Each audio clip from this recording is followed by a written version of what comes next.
Yeah, that's nice. That's in the middle. Okay.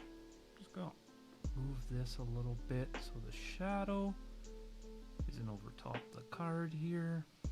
Wonderful. Okay.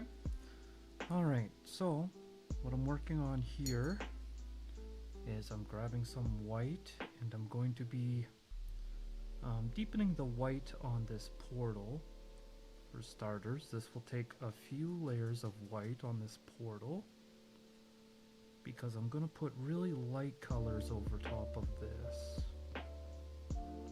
So I'm going to need to really whiten this portal up a lot here.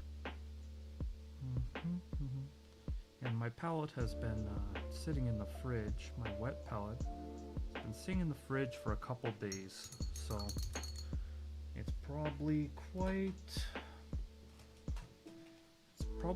watery at this point. So let's add some more paint to my palette. That's a little off camera, but oh well.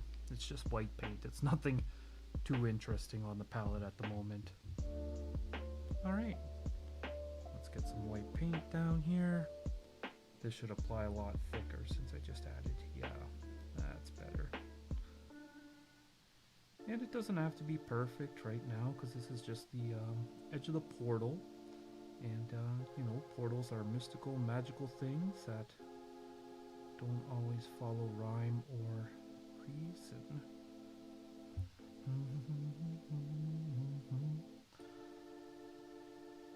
So, a lot of people tuning in live will probably see that my hand is a lot shakier than it is on time lapses. That's not because I've had a huge dose of caffeine or anything, it's just because that's the way my hand is in regular speed. You don't notice it so much in very fast animations, but in real time my hand is quite shaky, which is why I'm not super 1,000,000% the best altarist in the world, and this is still practice for me. But sometimes I like to just like stabilize my hand with my second hand, so sometimes that pops up in my time lapses. I'm also painting really far back gripped on the brush, right? It becomes a lot more stable if I anchor my hand on the sheet and then I grip up closer. And a lot of times in my time lapses, you'll see there's a big cut near the end where there's no recording, and then there's some sort of animation transition, and then the end recording shows up on screen. And that's typically because I need to choke up on the brush and paint just a little bit differently than my time-lapse painting in order to get those close details. So otherwise my hand is very much in the way for those. So that's why we have big gaps in my time lapses at the very end, and a lot of those smaller details come into play. This one, I missed out a lot of footage because there's a lot of small details, all these lines, the like edge of this mirror, the shadow lines, a lot of small details that I wasn't able to record very well. Okay, the edge of the portal is starting to look pretty opaque here. I need to make sure that we can't see this yellow down here, and then I'll know that we're where we're trying to get to here. But the plan is, over top of this white portal, I'm going to really water out some acrylics and try to get like this pearlescent, kind of like a wispy magical look. So I'm going to use really watered down acrylics for that. So that's why it it is necessary. I was going to say necessitates. It is necessary for me to get really white lines here.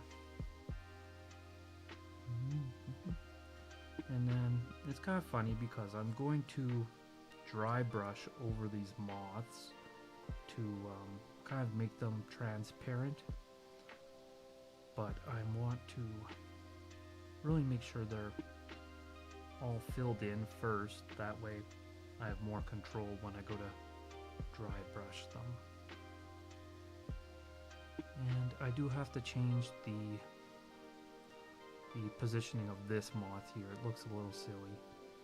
It's like dive bombing the ground or whatever, so I'm going to do that shortly. But while I'm working with the white, I just want to continue filling these moths in. A lot of my brushes are kind of at the end of their life right now, so I like to use usually like a one size round or a two size round and just use the tip. I'm actually using smaller brushes right now just because my bigger brushes are quite worn and they're starting to get a little splayed. So I'm just using the tip here and I'm coloring in these moths. Alright, these ones in the background, they're quite small, so I'll just leave them for a moment. I need to get this one here, and I'm probably going to dry brush yellow onto this moth so that it's kind of like ethereal and ghostly.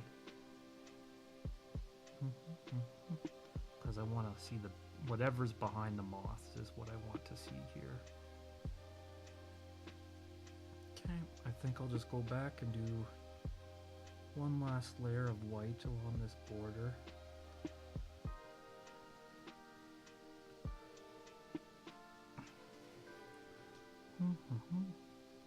Alright, sheesh. My hand is really shaky today. I think I need to drink some water here.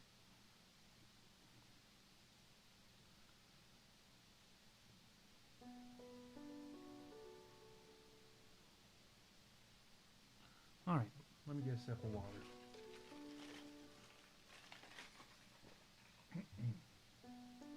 Lovely. Okay, let's get back into it here. I'm going to color in this moth. It needs to be colored in. Then I'm probably going to dry brush some white around the moths. Let me get closer to the camera here. To the that's a small moth right there. Alright. This guy here. Need a little bit more paint. Sheesh, we're just dabbing here. I'm gonna offset my brush a little bit. My other hand. Oof. Paint on small cards, they said. It'll be fun, they said. It's fun. I'm having a good time. There we go. Alright. Got a little bit of water. I like to just shake off the water. And then just kind of reactivate the paint on my palette a little bit. Make it a bit looser. It'll spread up. I want to change that moth, so I'm not going to add anything there. Just a little bit on this edge is what I need for this portal to really be more opaque. Oh, that was a mistake. Let's try to fix that up, shall we?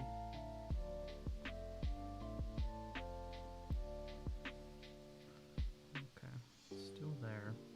That's okay. It'll all work out. No worries about that. My dog isn't used to me talking so much while I paint, so she's pretty curious at the moment. But that's alright. She'll figure it out. She'll figure out we're chilling. Then she'll go lay down. We already went out for a stroll. Had a little time there.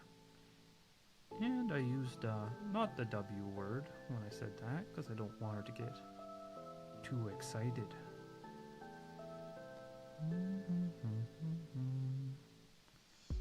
There we go. Yeah, we're really filling in the moss here now.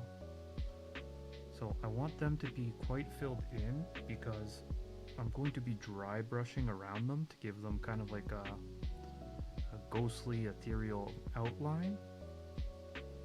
So I want want there to be a differentiation between where the moth is and kind of like where that ghostly outline is. So I'm making sure that they're fairly opaque. Just like that. And then we'll get to that step here. But yeah, I like to paint very thinly, so it doesn't happen too fast. I know a lot of altruists, they paint a lot faster than me. They paint with liquid acrylic paints. I use heavy body acrylic that I water down. The liquid acrylics seem to dry on a lot more opaque, so they're really good for like cartoon altars or anything where there's a lot of like flat colors. It's hard to get flat colors with the heavy body acrylics, but you do get like a little bit more like nuance and more of a painterly feel. However, the trade-off is that, you know, a lot of people using the liquid acrylics are so precise and so perfect that it's almost like they're just putting in pixels at a time on these small canvases, and they get all the nuance they want just through like very precise, very what is the word I'm looking for? Very controlled way, instead of kind of like a more like a Bob Ross happy accident way. And there's nothing wrong with that. I think it produces amazing results that like there's people out here painting almost photorealistic on this small canvas, and it's absolutely incredible. That's not quite me. I've got more of a, you know, more of a vibe, more of a, you know, vibe-based approach. More of a I have no idea what I'm doing based approach, and making up as I go. So this moth here, I think I'm going to just sketch some different shapes real quick for this moth. So we've got the holographic stamp, and I want to go around that, right? So maybe something like, it's already pretty full over here, so it could be going this way instead. This way, and then moth shape, it's basically like an X, right? Little tail, big wing, head. I know this looks really clumsy, but it's just a little sketch here.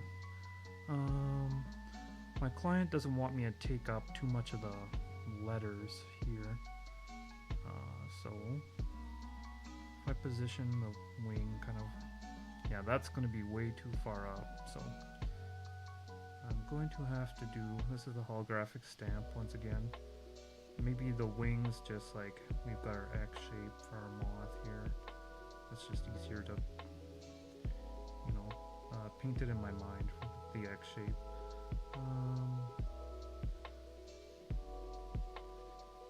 Little moth head, and then wispy tails around there. I think that would be better than it going downwards. Alright, so we're going to undo a decent amount of work here, getting rid of that and changing it up, because I'm not a huge fan of how it is at the moment. Now the nice thing working with acrylic on these cards is you can basically just erase it, at least, you know, your first couple layers. So I'm basically just going to erase this. Goodbye. Now I could do it down here as well, but once I'm down there, it's going to take it all the way back to the original card, and I'd have to paint my my black back in, which I don't frankly want to do too much, so I don't think I will. I like to have just a nice bristly fan brush here to get rid of any little bits that stick around from that. Alright, back in, and whenever you're using these, I like to just like take all the fluff off of a Q-tip, and then use kind of like the hardened edge a little bit to get little stuff like that. I think there's a little thing left. I also have these like cotton pokey swabs, and if you take any of the cotton off, they're no longer very pokey. So, and once you get it wet, it loses that shape really fast, so it's better to just kind of do it for little tiny fixes there. Alright, I've already got some black on my palette, so I'm just going to black out this kind of like moth really quick, because we're going to change it up. Now, if this wasn't a commander, I would probably strip it back to the card and kind of restart, because I'd be very concerned about all the thickness, right, of the paint. But since it's a commander, I'm pretty sure we have a little bit more leeway. It's always in the known information zone, so it can afford to be like a little bit thicker. There's not going to be a judge call or anything like that. It's not going to be a marked card. So I'm willing to go just a little bit thicker on this moth, or on this area, and it'll save me a lot of time redoing all that black.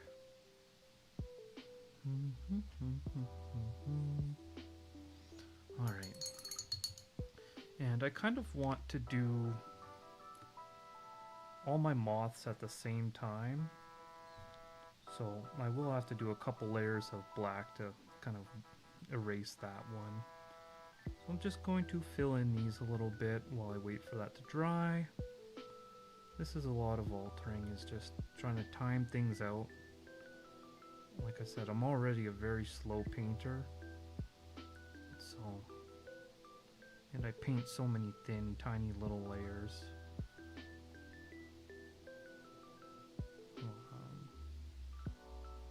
So I'm always doing that, and I'm trying to be a little bit more efficient from hopping from one place to the next while I'm painting.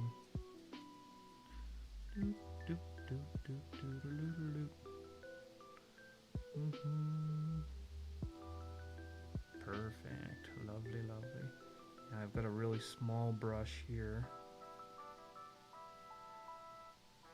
I don't have like a... I don't know. I've only tried like a few handful of brush brands, so I don't really have a favorite brush. But this Green Man, what is it? Green Stuff World? I really like these ones, honestly. This is like, I probably used this brush more than any of my other brushes, and it's still holding like a very good point. The only thing is that it's very, very small, so it doesn't hold a lot of paint at all. It's a very tiny brush, so it holds almost no paint. And my palette, I have another palette, but the wet palette I'm using now is just made from stuff I got at the dollar store. Oh no, that's not working. That's, oof, that was clumsy. Anyway, the palette is stuff from the dollar store, and it's actually just like a pencil case. So it's a little higher, a little taller than I would like. There we go. It's a little taller than I would like, so it adds like a little barrier in between refilling my brushes every time. I have to like lift them higher. I know it sounds like a small quibble, but definitely adds up.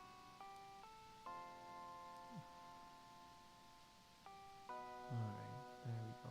Those are a lot more filled in there. Alright.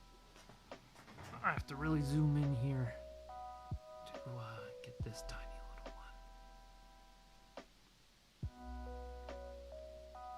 Sometimes I have to, since I'm nearsighted, I have glasses.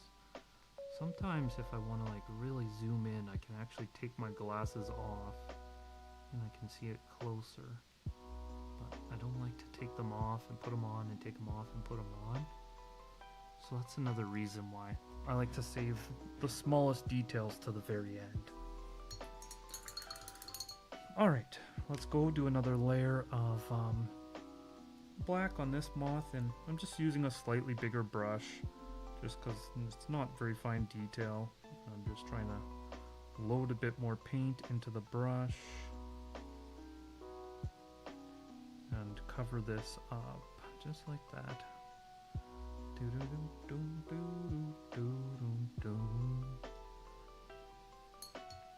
My paint's a little dry on my palette.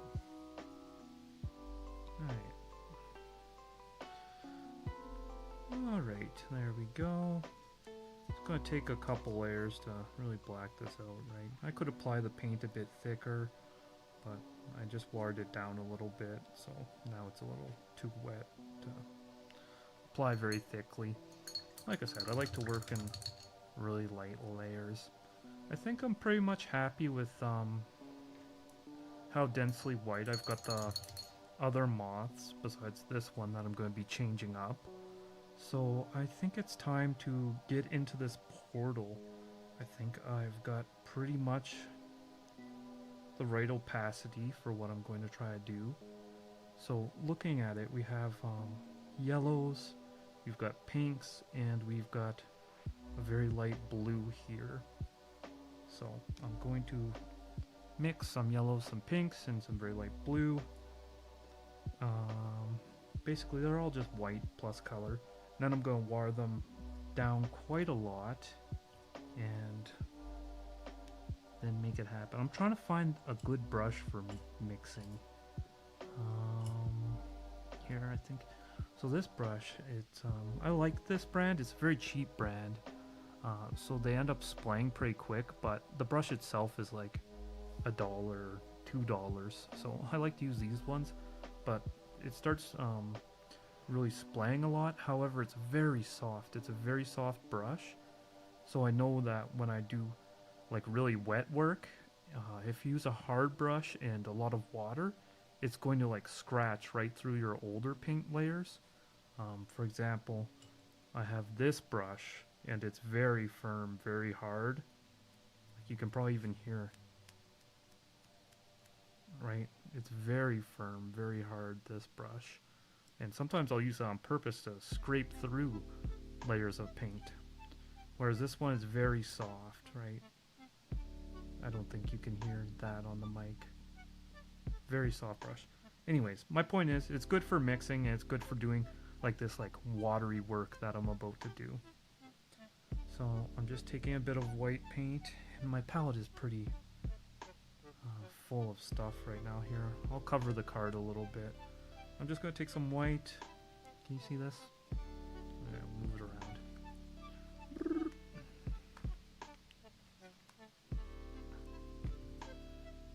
Okay. Wonderful. There we can see. I'm going to take this white. Just going to put a little over here. And this will take very little paint, right? And then I've got... Oh, you can't see it. This is just straight up red I'm grabbing lower on my palette. Mix a little with that. And I'm just going for a pink, not the color of these flowers, but this here, and it's super white pink. It's very, very white, very subtle.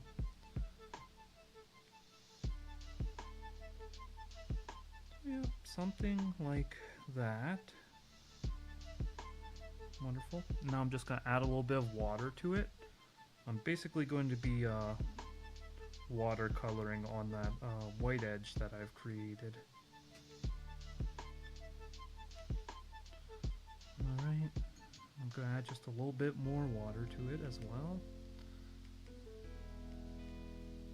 And I'm going to pre-mix all my colors. I'm going to do some, you know, mise en place, I guess, of the paint world.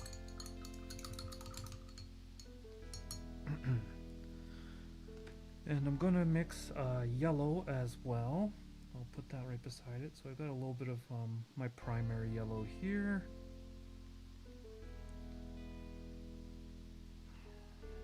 And that white. Look how pigmented that yellow is. I add like 5 times as much white as it, and it's still so yellow. It just shows like how some paints have a lot of pigment and some don't have so much, right? Just a little bit, like I think I had less white than I had red, and the red is already like that light. This yellow, it has to be so, I think I might, oh no. Yeah, the yellow is so strong that it's going to take a lot more of the white than I wanted to use for such a small effect. Here we go. But yeah, I think once it's watered down a little bit, that'll be good. Wonderful. Okay, now I need to mix this blue right here, kind of. So I'm just going to start with one of my lighter blues. I've got primary cyan. I've got magenta. Sometimes I like to just like open the cap and take a look at like the actual paint itself. It's going to be not in focus there. So that one's kind of like light. I think the cyan, it's like more it's more pigmented, I'm pretty sure. Like the manganese, it almost looks like it's already mixed with white. Yeah, so the cyan is like a lot more pigmented. But I'm gonna have to mix it with some white anyways. So let's just add a couple drops here. There we go. That's simple. That's the best thing about painting on these cards, is you barely need to use any paint at all, really. So it's a very affordable way to paint. But it is also very finicky. Alright, just a little bit of blue. Alright, yeah, I'm pretty much going to have to use all of my white that I put down just to mix these three kind of effects here. I'm careful not to get any of that yellow in there. I'm not trying to make it yellow. I think I might accidentally touch the card. Let's just get that off if I did. Okay. Just looking at that. That looks about right. It'll dry a little bit darker. I'll just water this down now.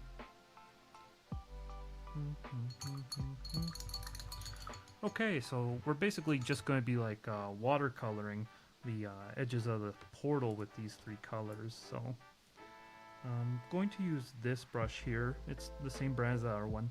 It's a very soft brush, but it can hold a lot more paint than the those green brushes. I'm not exactly sure why they don't hold much paint, but they don't. Okay, let's just take a look, see how this looks real quick.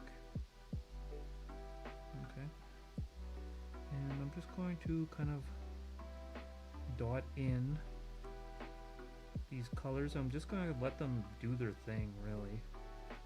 I'm going to, get off there. Yep. Suck that up there. Lovely. If it has a little bit of glow over the background, that's fine. I mean, it's casting light, so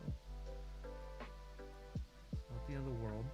I'm just going to avoid putting the yellow bit of it too close to that yellow. It'll kind of get lost.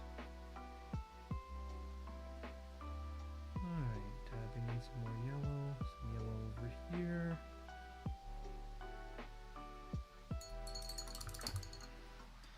Right, now I'm going to add in some of this pink. And I'm going to put it over by this chair. Because I don't want to put the blue there, it'll just kind of like mesh in. Some pink up here. And this edge of the portal is looking kind of pink. Some pink up here. And pretty much just letting the paint do its own thing. You can always redo stuff if it doesn't turn out exactly the way I would like it. And A lot of times I don't even know exactly how I like it. I don't have a lot of in-brain process. I need to see it out on the page in front of me, and that's where like I get my process.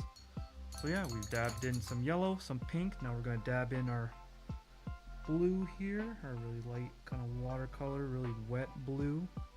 And blue is yeah, that's what I was about to say. It's very pigmented, so there is a chance it kind of like takes over. So I'll have to dab out the blue a little bit on my brush here. Yeah, just a tiny amount on the brush.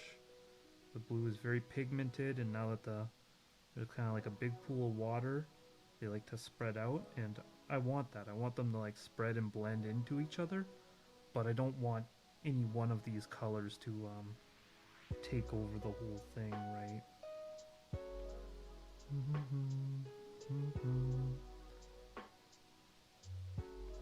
Alrighty. A little bit more dabbing in here. On the edges. Lovely stuff. And just gonna push some of that onto the background and get some yellow in there. It seems like it's very dominated by that pink and by that blue. I can always clean up the main box a little bit, right? So I don't mind shoving it up there. Alright, that's starting to look pretty decent. Now the thing about this is I kind of have to get it more or less right in one layer, because once I start layering on top of itself, it's going to get the, like in Photoshop when you use something with opacity and you start getting the funky layers. It's going to do that. I really wish I didn't dab into the dress there. That's unfortunate. Alright, I'm just wetting a secondary brush and I'm just going to sweep that off. And I'm just very slightly wetting it. And sweeping that off. Since this is, you know, paint that I've applied, this dress, if I don't be gentle, I risk reactivating that paint and and screwing that all up. There we go. Very gentle, very calm, very controlled, collected. That could be a moment where you panic and you end up making a mess that you regret. This yellow, I was talking about how pigmented it was, but it's not really taking over the white right now. Maybe oh gosh, I whitened it too much. Okay. You do not go there, please. Thank you. Reactivate it. Shove it away.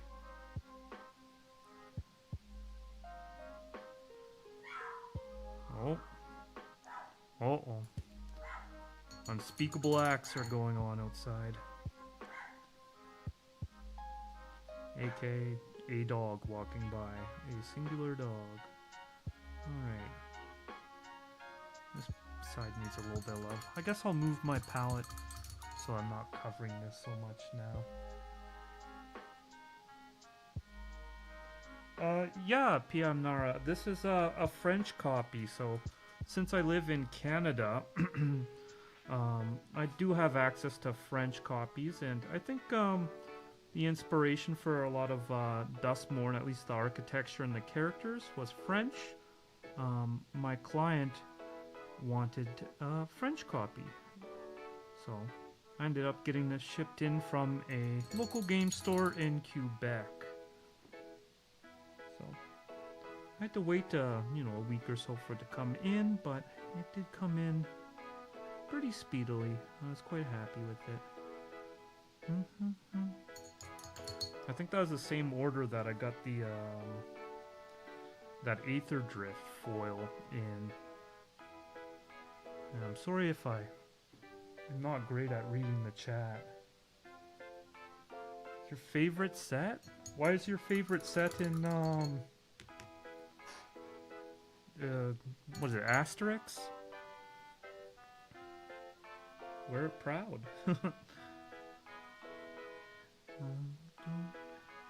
I think, yeah, I went to the Dustmorn set and the pre-release, and I forget what card it was, but I pulled the it's like Yawgmoth's Will, but it's a room, a green room, I think. And as like a mono black stan, I was like kind of slightly cheesed that they did my boy Yawg's Will dirty and gave it to green. I was a little bit cheesed. But not very cheese, just the smallest amount of cheese. I also pulled Doomsday Excruciator, and it's kind of funny. It was like a bulk rare for the longest time, but I think it just like popped off last month, and now it's worth like $5, I guess, or something like that. $8 Canadian, maybe. I can't remember. But so, on one hand, as a mono black enjoyer, I was grumpy about them giving the Yawgmoth's Will to green in that room, but then I was very happy that I pulled something with like 5 black pips on it, so I can't be too disappointed. But yeah, I overall like the Dustmorn set.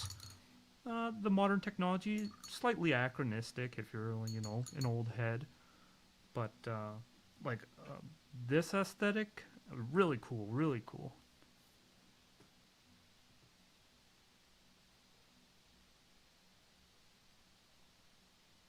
Oh, can't bold in chat, I see.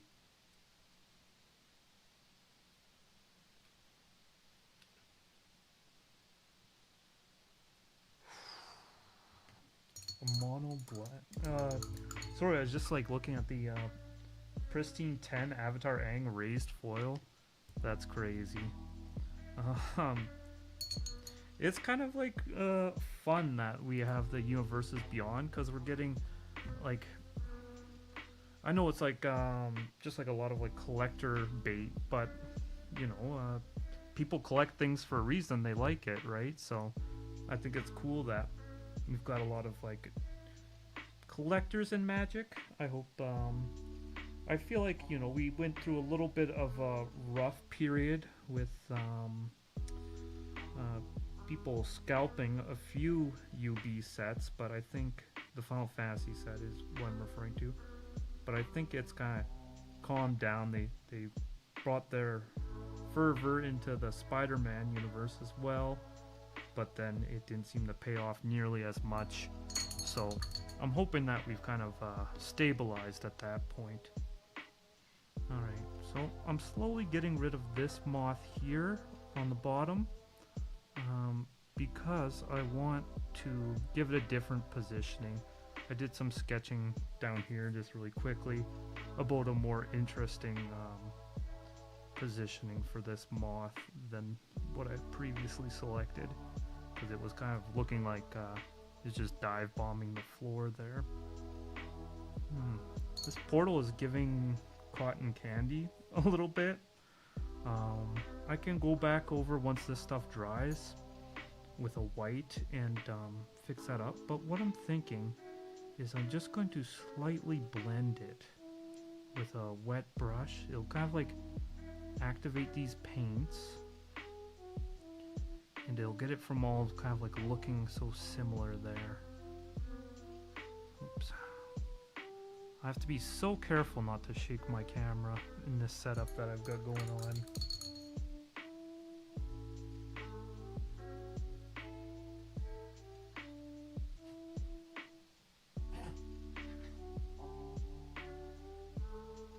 Oh, you watched the video about the TMNT art?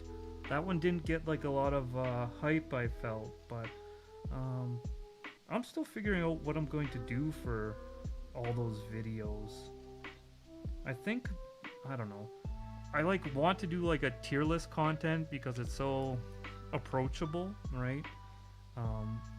But it feels very bad to like tier list someone's art. I don't want to do that. So I thought about tier listing not like quality of art, but tier listing, you know, art that I'm excited to alter. But then that's kind of unapproachable for people who don't alter, so it's tricky.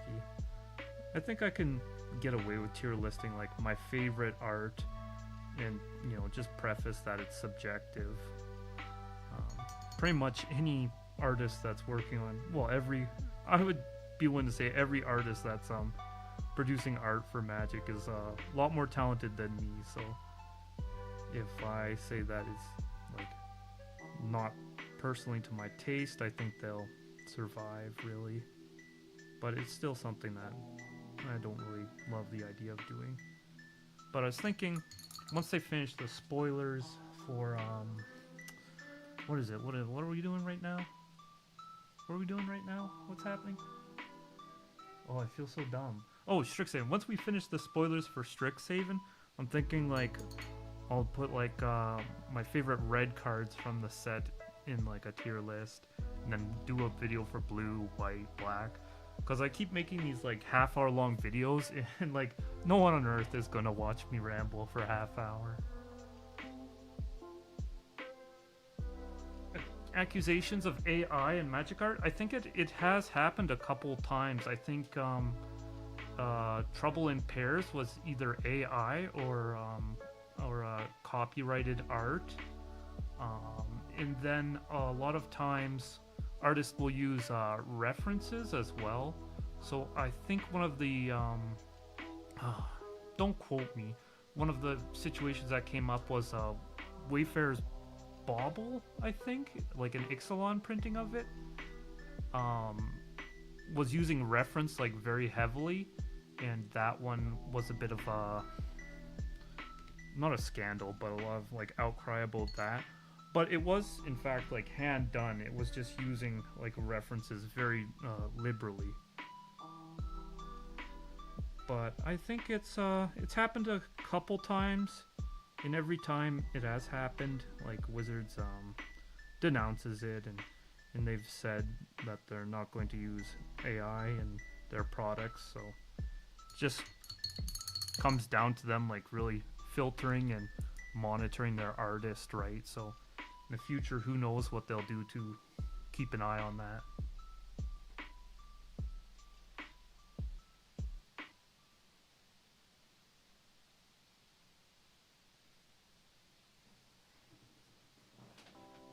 Oh yeah, I live in constant fear of the YouTube algorithm. I have no understanding of it at all, really.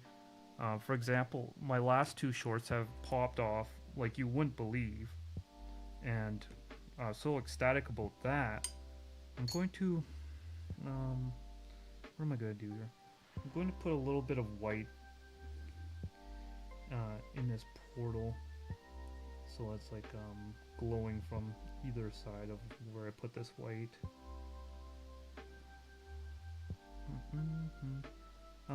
What was I saying? The shorts. Oh yeah, the short stuff. It's yeah, I have no idea. I there's certain things that I know do really well, and then sometimes a short it just gets like no traction. YouTube doesn't show it off at all. I think like the third last short I uploaded, I can't even remember what it was, but I think it's like at 200 views, and then my most recent one is at like 60k views, which is like the highest I've ever gotten. And yeah, it just seems kind of random. And it's like that with long form videos too. So a short is like 2 days of painting, but the long form videos is a lot of effort, and if it's just not going to show it at all, man, it's brutal. But I like doing my binder tours because it's not, you know, just for the audience, it's also like good for me to look back at the work I've done and kind of like self-critique a little bit and see what I would have done a little bit differently, stuff like that.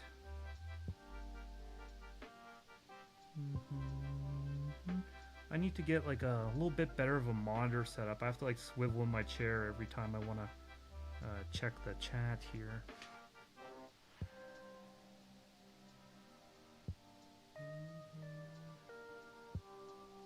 83k now. Yeah. 83k, is that the mana leak? Or is that the what was it? The oh shoot.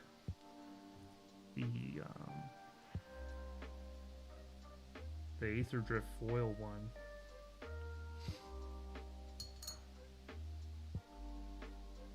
It's funny, I have like a bunch of foils in reserve because that video did so well. I'll have like a what's up with Ripple foils, what's up with Surge foils. I also did one for a Galaxy foil already. It's on some of my other social media, but it's not on YouTube yet because it's not quite done. Here. Oh wait, it was in my binder tour. Oh well, I'll just pull it out anyway real quick. I forgot that I like uploaded that a day ago. Yeah, it's hard to see this stuff on camera, but if you saw like Project Hail Mary, this is Ryan Gosling and his Rocky friend. Right, so that was a Galaxy foil. I just need to figure out what token I'm going to make this, and then write the name of the token, and then I'll upload that as a short too. Sheesh, 100k. That's insane. I started doing this like 5 months ago, and I thought like, yeah, if I can get... I didn't even have like a goal. I just said, if I can get 1,000 subscribers in a year, like that would be crazy. And it's been 5 months, and I'm like closing in on 1,400, I think. So it's absolutely wild. And yeah, it's like kind of funny though if you look at it. Like that 100,000 short, if I was monetized, I think it'd be like $5, right? So it like all the numbers, they don't really matter to me too much, because it would have to like reach such a like fever pitch in order to like actually matter monetarily or whatever. But it is mind-blowing every time I see those numbers. And yeah, I don't know what to think half the time. I know there's like so many altruists out there, and there's people are doing stuff that it's just like mind-blowing, right? I'm learning. I'm like grasping at straws every time I work on a piece, right? I didn't go to art school. I went to, well, I kind of went to art school. I went to theater production, so that's like the backstage work of theater.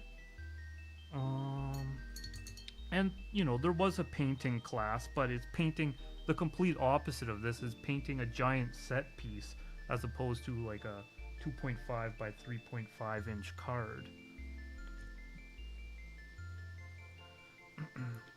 So like, and that was just one of the classes. There's also costuming class and construction, stage design, stage management, lighting, sound.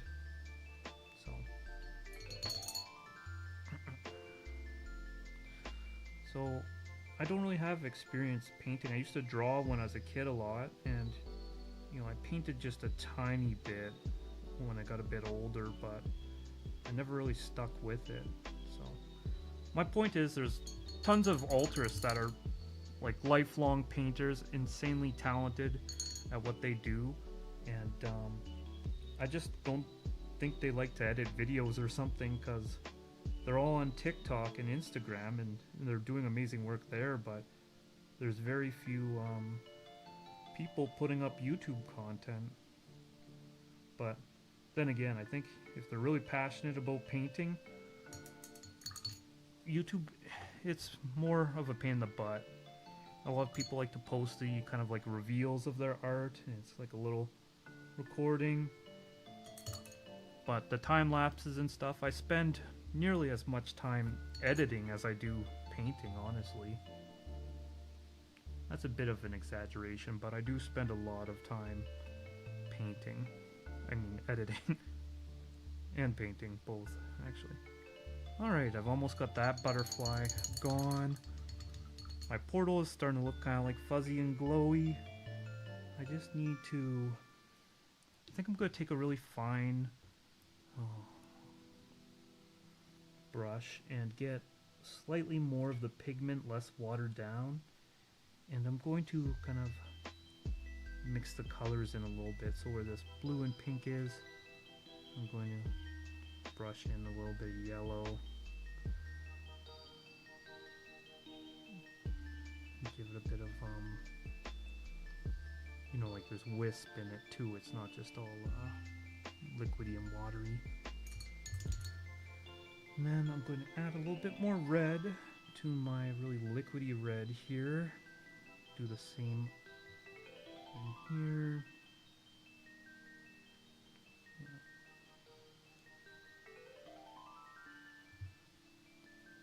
But yeah, I don't know. My point was, all the viewership and stuff is crazy, and part of me is like, there's a lot better altruists out there that, you know, deserve the eyeballs too. But I guess, you know, if you're not going to spend time in the editing studio and uploading it, then yeah. But they do amazing on other platforms. And I guess I just understand YouTube audience a bit better.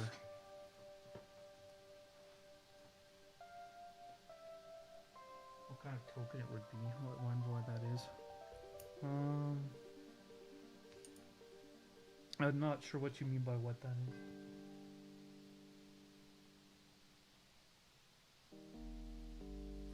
Oh, yeah, the AI channels and the re-uploading thing. I mean, it's all just numbers, right? So, for example, they can get, you know, 1 billion views, but since it's AI, they could never even, like, monetize or never get the results they're hoping for. Whereas with one viewer who wants to commission a piece from me, I can make, you know, like, $60 usually I charge for my cheapest altars. So, you know, you can have all these numbers and the fancy metrics, but it's not all about money either. In this channel, there's a person behind it, right? So there is a connection. The people who are using tools like AI and stuff, they're not building connections. I've been invited to a Discord with a bunch of altruists, right? And we all talk shop and share work in there. So I would rather be building a community and meeting people and growing a skill than see number go up. Number go up, it's fleeting, right? My first 100 subscribers, I was shocked, right? And now it's like, oh, I won't be shocked again until I reach the next 1,000, and then probably then you wouldn't be shocked until you reach the next 5,000. So number go up, it's a very fleeting type of happiness, enjoyment. The real stuff comes from, you know, growing community, meeting people, developing a skill. And I'm sure there is some amount of knowledge that you gain applying AI, but it happens with everything, right? If I use CapCut and eventually they decide to close down, all the skills I grew with that program, they may transfer to somewhere else, but they're kind of gone in a way. It's like the same thing with AI. We hear Sora AI is going to be shut down. That's something that people are uploading a lot of video with Sora AI. So, you know, they may have developed some sort of talent, skill using it, but I mean, it's not as beneficial as it might be otherwise. You know, nobody's gonna turn acrylic paint into a subscription service, right? Nobody's gonna shut down acrylic paint and it's gonna be gone forever. So I really like physical mediums that way, and overall number go up. It's like a fleeting thing. I'm just checking if I'm kind of still centered here. PM, are you watching like horizontal streaming or vertical streaming? I'm doing both at the same time. At least I think I am. I have no idea what I'm doing. This is a test stream. I've never streamed on YouTube before. I streamed on Twitch before, you know, when I was younger, but I've never done this before. Alright, here we go. I'm just cleaning up this portal a little bit. I do like that it's like kind of like fading out like this, so I'm not going to get rid of all that. It's actually a really cool kind of glowy effect there. But I'm just waiting for this black to dry and then we'll be back to the moths. And this altar is actually going really well. I shared a picture with the client and she was quite happy, and well, that makes me happy. Yeah, whenever I share and the clients are happy, then I'm happy. So, and it's kind of funny. Altering is such a strange thing because what I'm seeing and then what's being seen on camera are so different. It all comes down to the lighting, how much light, the coloration of your light, what the light is bouncing off in the room. That as I'm rotating it, I'm sure the light is grabbing things differently. I know that in the wrong lighting, this dress looks kind of, it looks like it doesn't fit at all, but in the right lighting, it looks perfect. But it always ends up looking really good once I apply a varnish, because that makes the matte blacks and the glossy blacks kind of blend together a little bit there. I'm done rotating for now. I don't know if that's annoying to watch, but I'm done rotating. But yeah, either putting a sleeve on makes the whole thing kind of glossy, or applying satin finish varnish makes the whole thing kind of the same amount of gloss. And then it looks really good. But it's always a matter of getting the lighting right. And when you're in time-lapse mode, it's a lot easier than when you're kind of like painting in live time. There we go. Alright, so we're gonna go with kind of this around the foil symbol, this one here. So I'm just going to like start with an X, then make my wings a little bit bigger, put a little bit of head on the moth, and then kind of do these ghostly tilling wisp around here.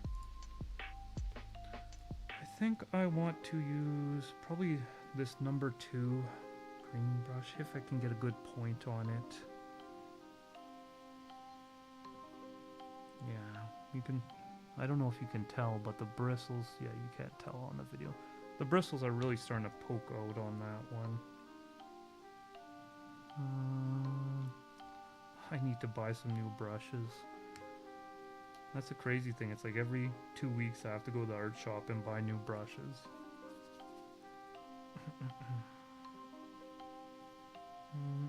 Okay, I think I'm gonna go in with this one. A lot of people like really sketch things out beforehand and then they use transfer paper, but I like to just kind of go in there and do it on the card. I mean, I'm drawing an X, it's not that complicated. And then I'll build up from there, right? What I'm going to do though is I'm going to mix a gray here, just so I can do a couple layers over top of that that background, because if I'm doing white over top of that, I can't really see what I'm doing that well. So I'm gonna go in with this gray here. Yeah, I can definitely see a lot better what's going on there. Alright. This is gonna be a lot smaller than the other one, but that's fine. In theory, it should be like our biggest moth because it's close to the foreground, but also, you know, moths come in all shapes and sizes.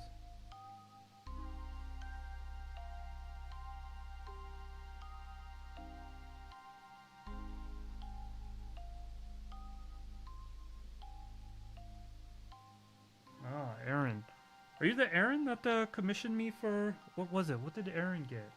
Let me check.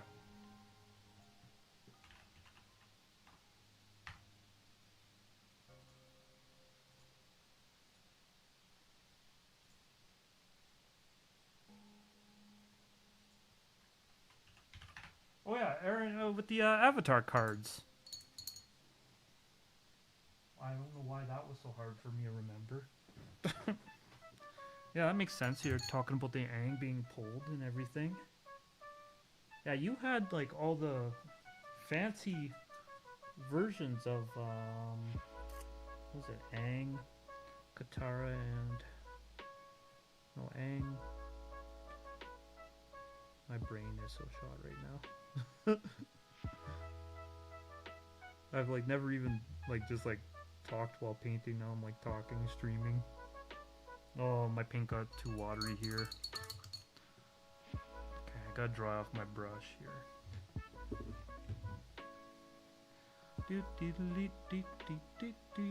Okay. I got too much water on my palette. So now I gotta like get the paint on my brush, but get the water off. So I'm just further on the brush. I'm using the absorption power of, I don't know. I don't even know what brand. It's probably like Giant Tiger or something. The cheapest brand. Oh man, my palette is so wet right now. Alright, I gotta move to another part of my wet palette.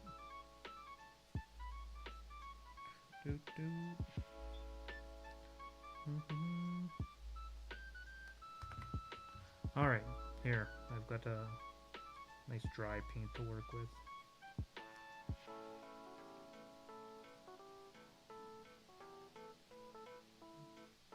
Oh my gosh. I think I'm going to have to just let a layer or two dry here.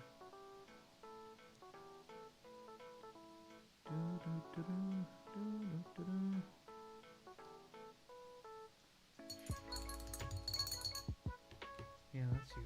Yeah, I figured. That makes sense. You're asking about like altering the not the proxies. What was it? Like the proxies. Yeah, I can't remember. It is the Marvel proxies. If I had fluid acrylics, it'd be a lot easier for me to hit that style, but I just have the heavy body acrylics right now. But I think there's definitely some like altarists who'd be interested in that. If you'd like, I could take that idea into the altarist Discord I'm in. I could just ask if anybody was interested in working on that project with you. I just think like those colors are so like perfect and so flat. It'd be really hard to hit that with my paints. I'm kind of stalling right now because I put way too much liquid down on here, and that is very wet. I need it to dry up, frankly. So I'm just going to dry brush a little bit of white in here, kind of make this a bit fuzzy, a bit glowy.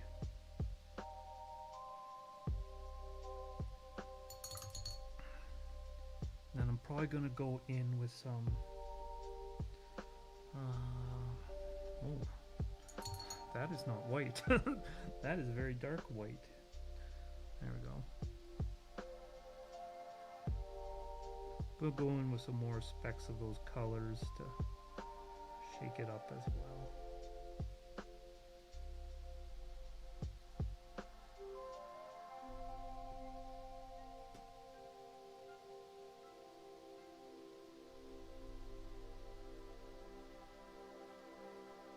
Oh, this plate? Well, I mean, I don't know. Copyright is an interesting thing, right? It has its good. It's been weaponized by a lot of like corporations, right? But yeah, I don't know how I feel about it some days.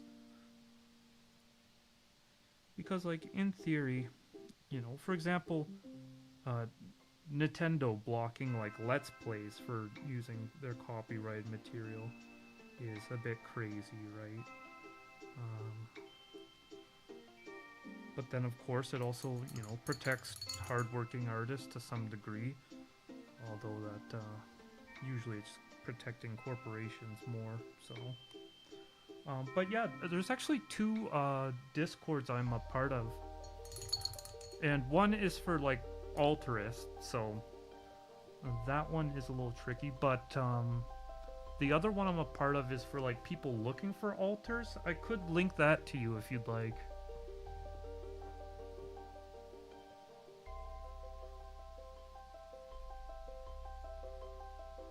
Let me see here.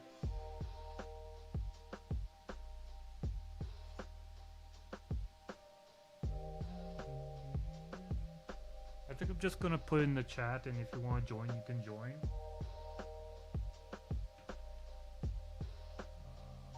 Oh my gosh.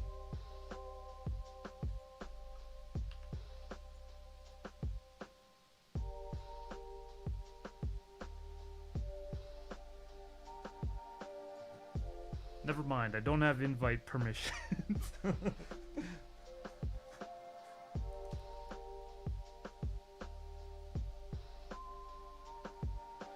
Yeah, I don't have invite permissions to that Discord server, but you have my email. You could just email me in the future and I'll figure out how to get you in there if you want to get in there. Because then you'll have like a bunch of artists, and there'll probably be some that are more close to home for you as well. And yeah, a lot of talented people in there. Alright, my ink is kind of my paint is kind of reactivating here. Because my white is a little bit wet, but that's good. It's a little tight right now. I'm really trying to get this to loosen up and have a nice glowy, unpredictable nature to it. Alright, let's see if this is still dry, still wet. Alright, let's finish painting this moth here. I'm going to need this gray.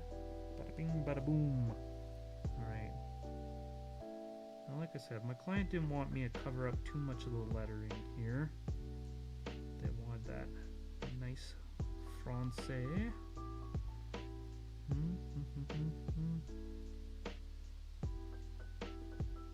You ever been to France, Aaron? I feel like when you live in Europe, you just like have been to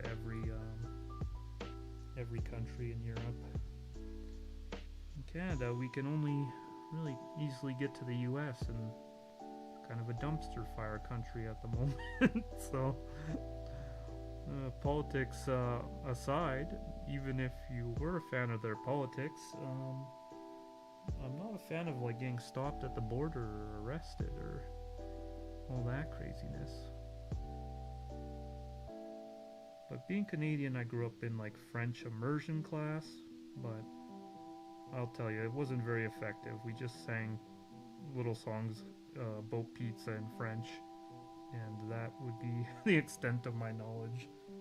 I can just list like food in French, basically. So all the food at the grocery store also has French on the back side of the box. Speak French but never been. Oh. You take that in school, or is that kind of like a familial thing? You got family that speak French? Yeah, I know like all I know is food. I don't even know how to use it in a sentence. I'm like, jambon? That's fucking ham. Oh, excuse my language. I don't know what I'm allowed to say on YouTube, on the live stream. I said it's not for kids, but then I also said don't restrict people under 18, so... It's like I'm not making a cartoon, but... I'm also a human being, you know?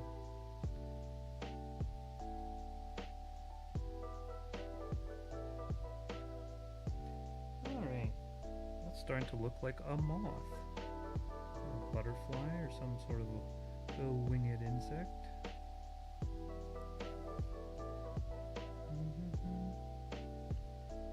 French.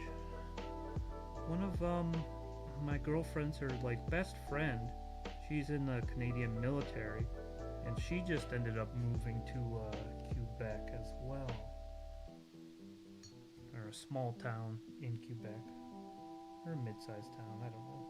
I'd have to look at the population, but I'm not gonna dox her. But anyway, she moved to Quebec, so there's gonna be more French in my life than probably there was before. Probably be visiting when I finally get a job.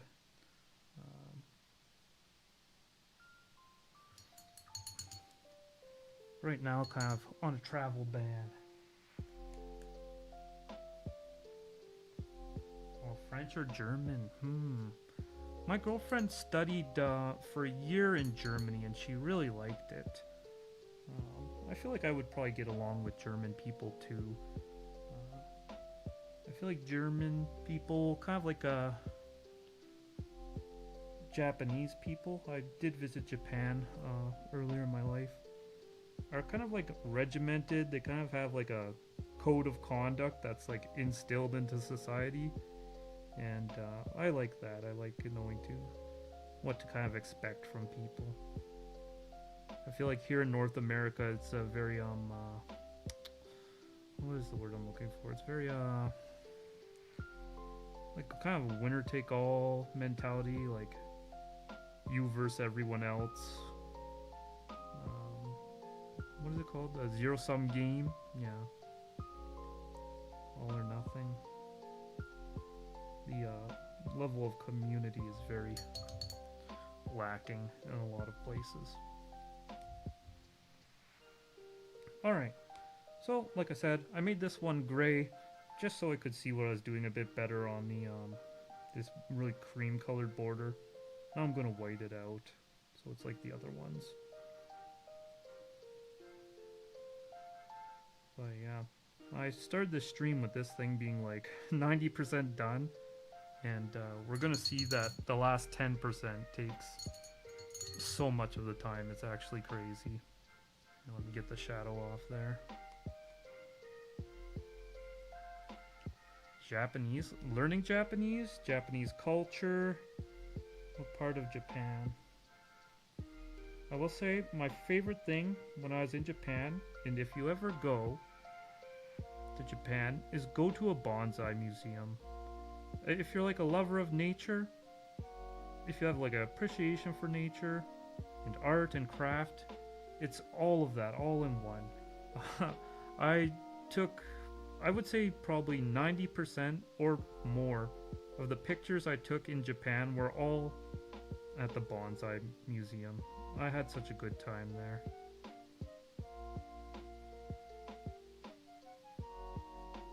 And that's one thing. If I was in a more temperate part of Canada, and if I was a homeowner or whatever, I'd be tempted to do a bit of bonsaiing as a hobby, but in my little condo, I don't have much lights, and it gets very cold here in Alberta, so. I did try once with like a rosemary plant that I tried shaping, but unfortunately it ended up passing in the winter.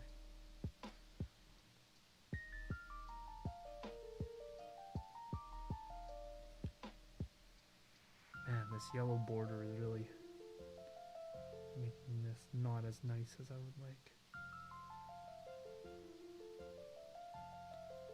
There we go.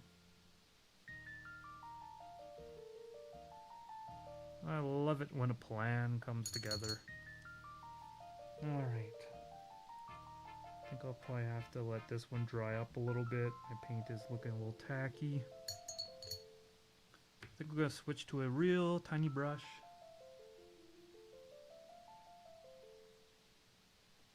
Oh, you're going to move to Japan?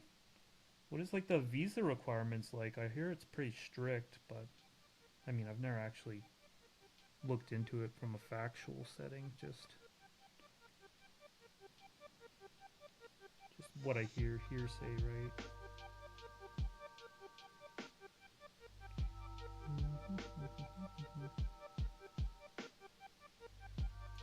I think when I was in Japan, I went to, well, Not I think, I know. I went to 3 different Pokemon centers as well. Those were like a fun little place to go. Unfortunately, I had like a beautiful mechanical pencil, but I broke it. It had a bunch of Pikachus on it, and the mechanical pencil technology in Japan is crazy. Yeah, the lead, every time you put it on the paper, it would rotate the lead, so your lead was always sharp. It's actually really cool. But I forget. I think it was at D&D I broke it. I was just fidgeting with it too much while I was trying to pay attention to the story. Ooh, that white really made that moth pop there.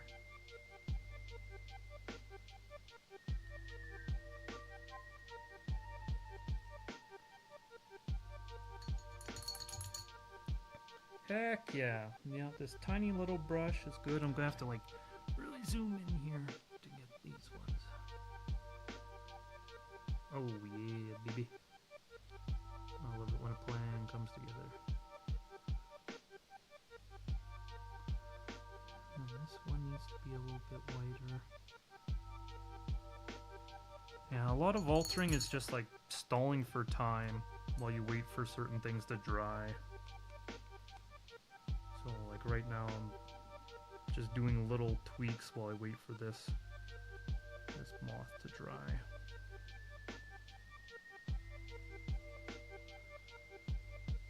And I think I'm pretty happy with how that portal is looking. I just need to change the this floor. I want to make it like a marble floor. And then I'm going to dry brush some background onto the moths. And then lastly, I'm going to dry brush some white around the moths so it looks like they're kind of glowing, they're transparent, they're ethereal. Software engineer. I don't think it would be as strict as everything or something like that. Software engineer, that's crazy. Like I said, I went to like school for theater and then I dropped out of that, so couldn't be me. Couldn't be me. But that's cool. There's opportunity there, for sure. I think Japan is very cool. It's very cool. Dun, dun, dun, dun, dun, dun, dun, dun.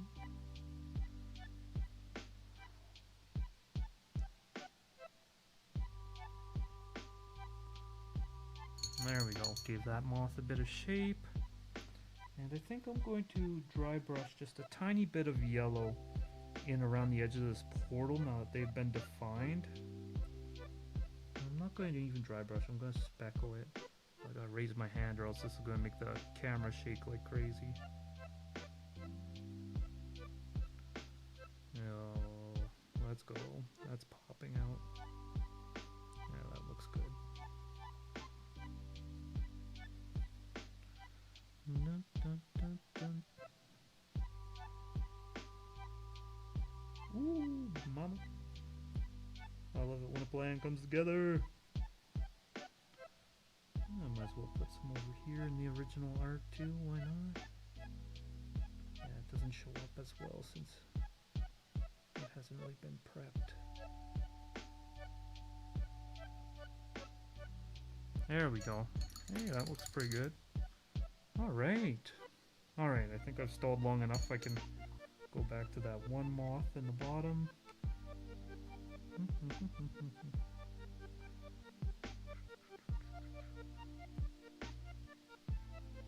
Oh, I got a little bit of yellow on my brush. Yeah, basically all I bought, I'm not a big spendy person, but in Japan I bought like 3 different notebooks. I bought like my first moleskin notebook. I bought like a ink pen and a mechanical pencil. I just bought like a lot of stationery and like kind of like drawing and writing supplies.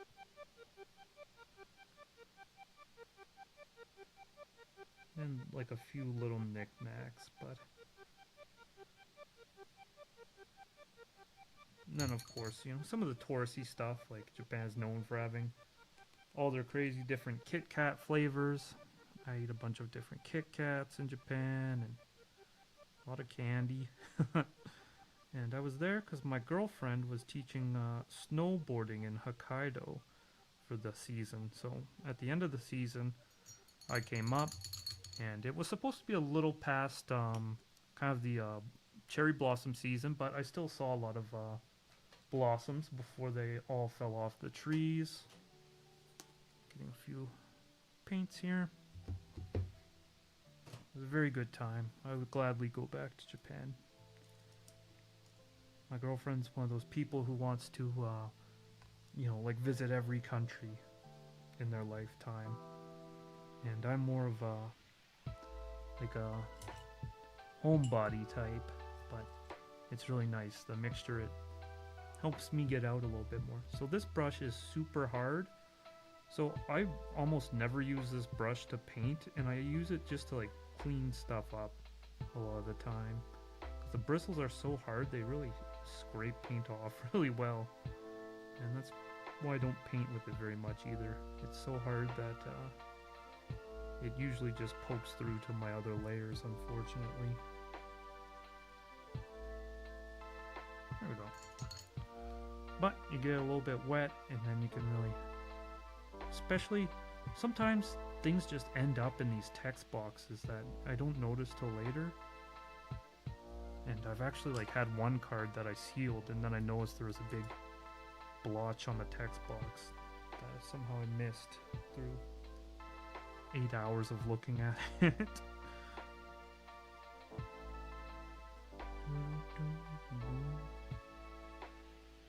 Lovely, lovely. Can't have Kit Kats? Why not?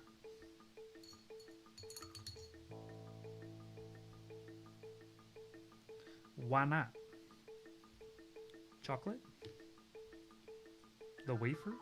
Gluten? Alright, where are we at?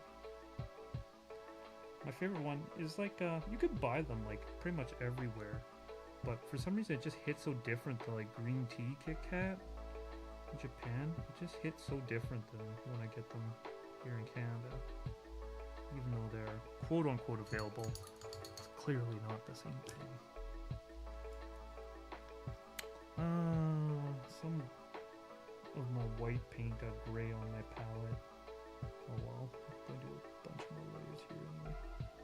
Alright, just gonna get these edges of this moth that have grayed a little bit. I'm gonna keep this little one that's defining the wing though. That's kind of nice.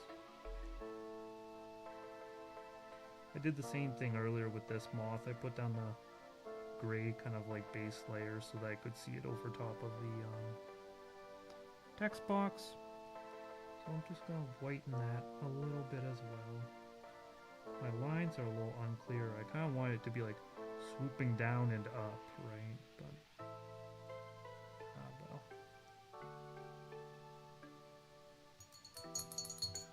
I just need to do a couple layers, I think, and then those lines will show up a bit better on the yellows.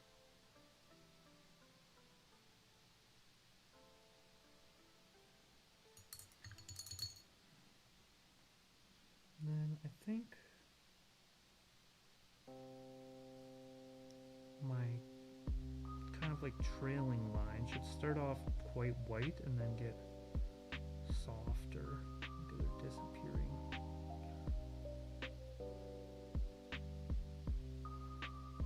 I'm gonna add that in while I once again stall for time.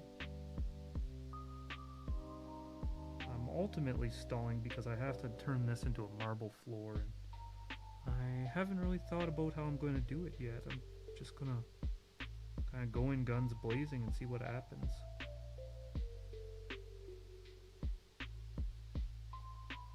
Oh gosh, these ones are really small. Literally just an X. Alright, there we go. Lovely. Celiac disease? Yeah, I thought it might be gluten. That's unfortunate. I mean, trust me, Japan has lots of other candy and chocolate and stuff, so I mean, there's an abundance, a embarrassment of riches. We had these things that are basically like mock candy grapes when we were in Japan, and they were really good too. And they even had like an outside layer, like how grapes have skin. They had like an outside layer that was like skin, even though the whole thing is just like basically a gummy. Okay. All right. I'm going to do another layer of white on this bad boy here. And then there's not going to be any way around it. I'm going to have to start figuring out how I'm going to make some marble.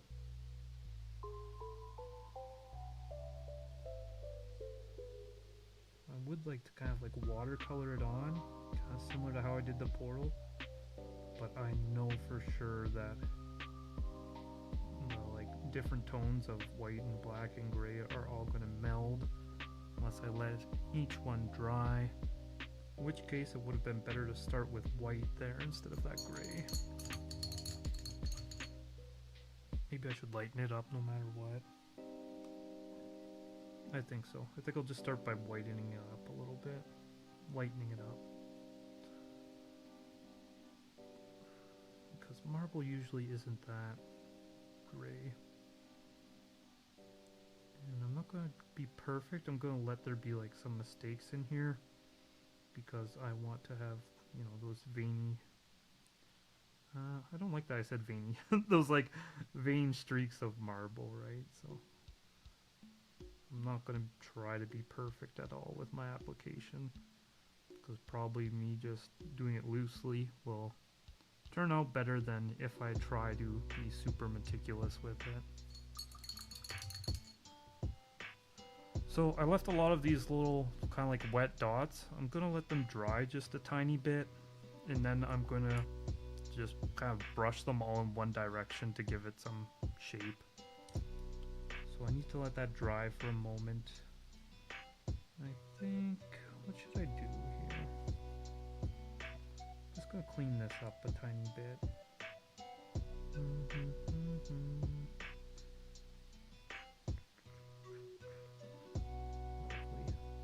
this could be thinned down a little. There we go. That's looking better.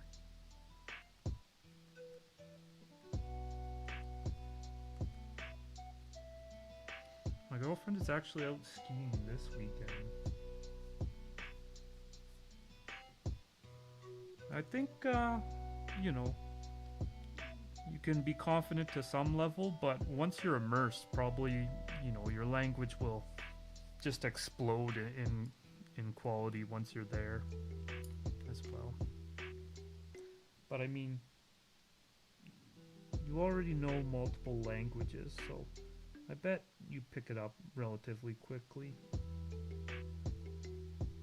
Frankly, I don't know any Japanese. I was just like random white boy there, and since my girlfriend was working there for about 6 months, she kind of took the lead on most of the conversing that needed to happen. But yeah, it's definitely like a North American thing. Is a lot of us just aren't very good at languages. Me, I'm just terrible. Everyone knows it, but it's just that thing where if you learn multiple languages as a kid, you just have such a leg up. I don't mean like success-wise, I just mean like language-wise. Your brain just has more of that plasticity and has more different connections it can make.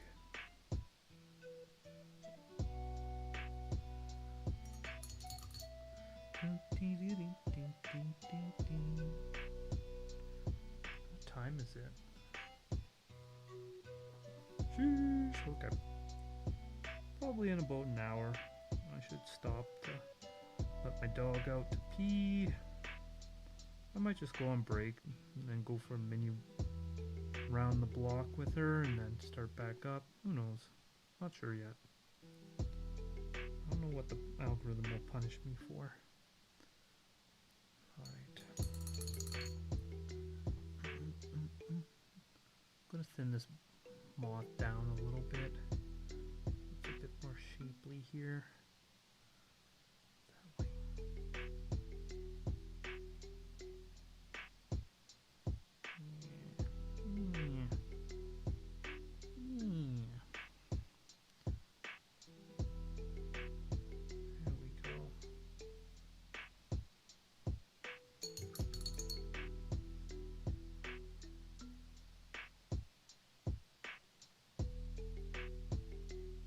Oh yeah, you'll be good if you can talk to, you know, someone who's like native to the region for a while, get that practice in, you'll be a-okay. That'll be cool, living in Japan. I think I'd do well there, because I live in like a tiny condo as it is. I don't really need much space, I just, well, I'm not super, have a lot of material possessions. And I like to work hard as well, that's pretty copacetic with the Japanese lifestyle. They like to work hard, so I'm told. And when I was there as well. Have you ever been to Italy, Aaron? I went to Italy, and that was like a bit of a culture shock for me, almost more than Japan was, frankly. It was so strange to like go to like the post office in the middle of the day and it's closed, and like they just like take a 2-hour break in the middle of the day in Italy, and then like their train service was it like busted on us, and we were like stuck in the middle of the tracks for 3 hours on the first day we were there. Very messy as well, a lot of like garbage in the streets. I found Italy very strange when I visited it.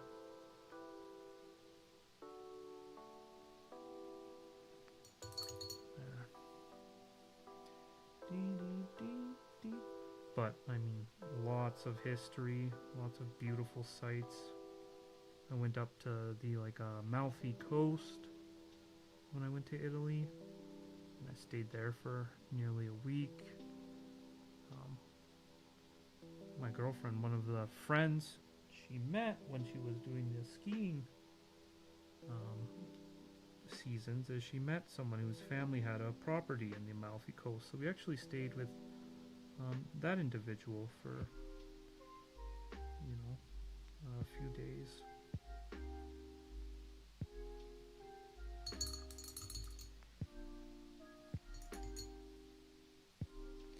Alright, I'm going to need to do a bunch of layers on this text box, or at least make it thicker paint so it shows up here.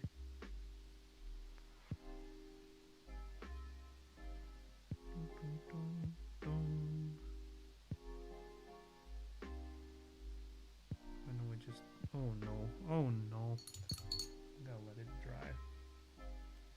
Spain, Cyprus, Morocco, I mean those all sound like dope places.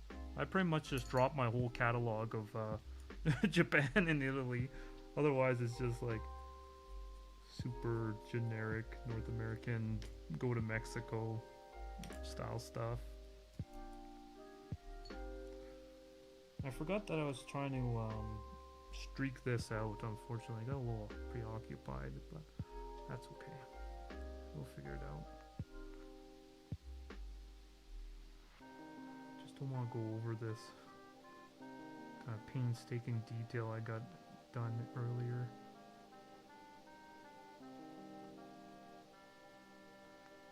Let's see if I can get some shape to it.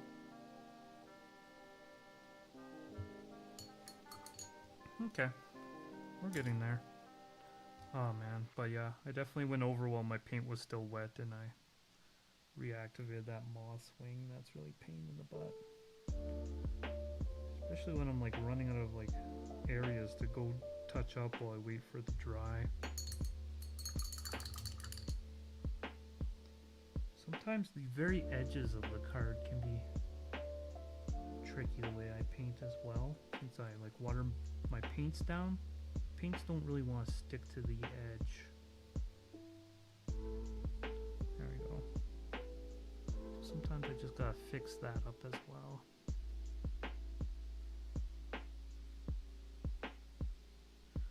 This card's tricky because it's so dark in here. It's hard to get like details when it's super dark like that. I think I picked up like, I have another copy as well. And sometimes when the card is cheap, I'll just pick up a few copies just in case one, someone else wants one in the future, and two, just to get like a really good printing of it. And unfortunately this one is just as dark as that one. So if you look at the Scryfall art on Marina Vendrell, you can see a lot more detail. It's not so dark, but unfortunately it's the case here. So that's why we ended up putting in all these moths, because it was just looking so plain, so dark, couldn't fit much detail into it. Now we spiced it up with all these cute little guys.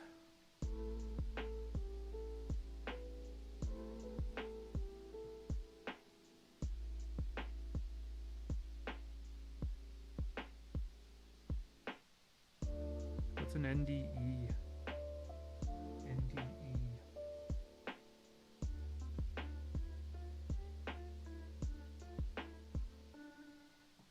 Food poisoning. Now, on one of my trips to Mexico, I got food poisoning. I just like laid in bed all day in Red Dune. Everyone was out by the pool and I was just reading Dune under the covers. But I did read all of the first book of Dune at least on that trip. And that's the only book of Dune I've read, frankly. I've heard mixed things once you go past the first, like, 2 books.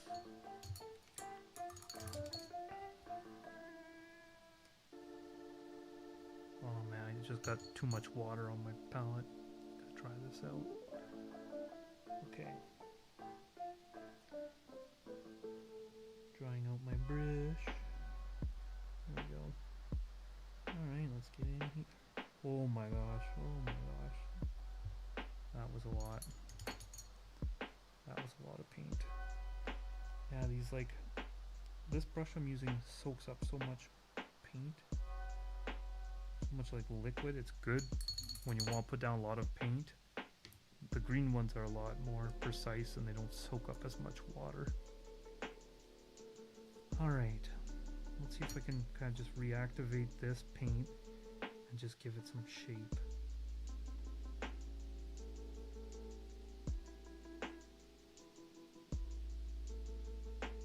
No, it doesn't really want to shape up.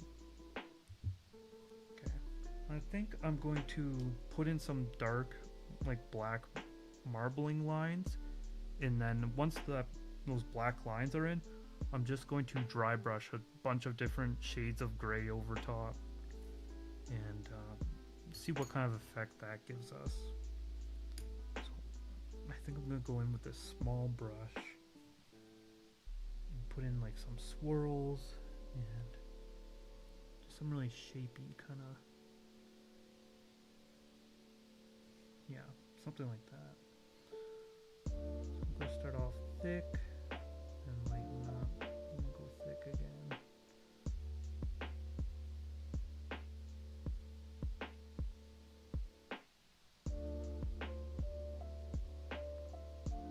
Alright, these aren't very super defined, frankly. Let's put more paint on here. Let's be more bold, shall we?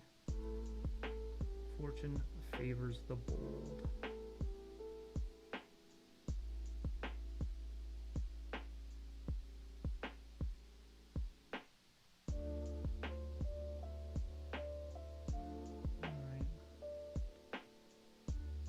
Also like some like dotting going on in marble, I feel.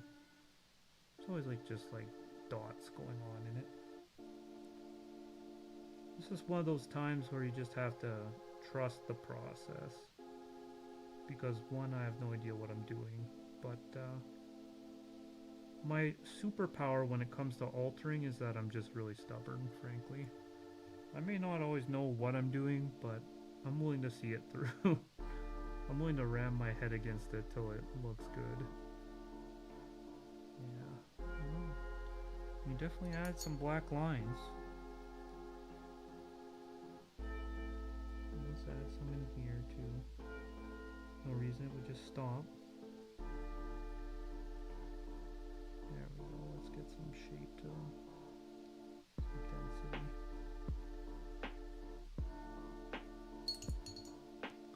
Alrighty. We'll set that as a base and we'll see what comes of that. Like I said, I can always strip it back and change it up and play with it. It's always a learning process for me. I am not a super educated painter. I'm just a guy who picked up a brush and started doing it. There we go. Alright, I've almost got enough layers of white on this moth that I can start doing my next kind of step in the process with these guys.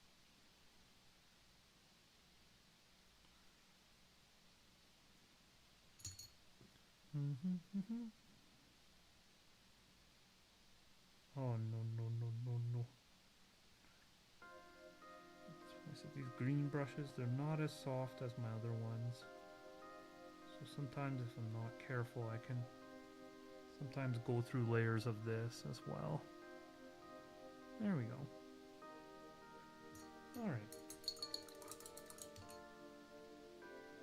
Hello Mellowvind, how's it going?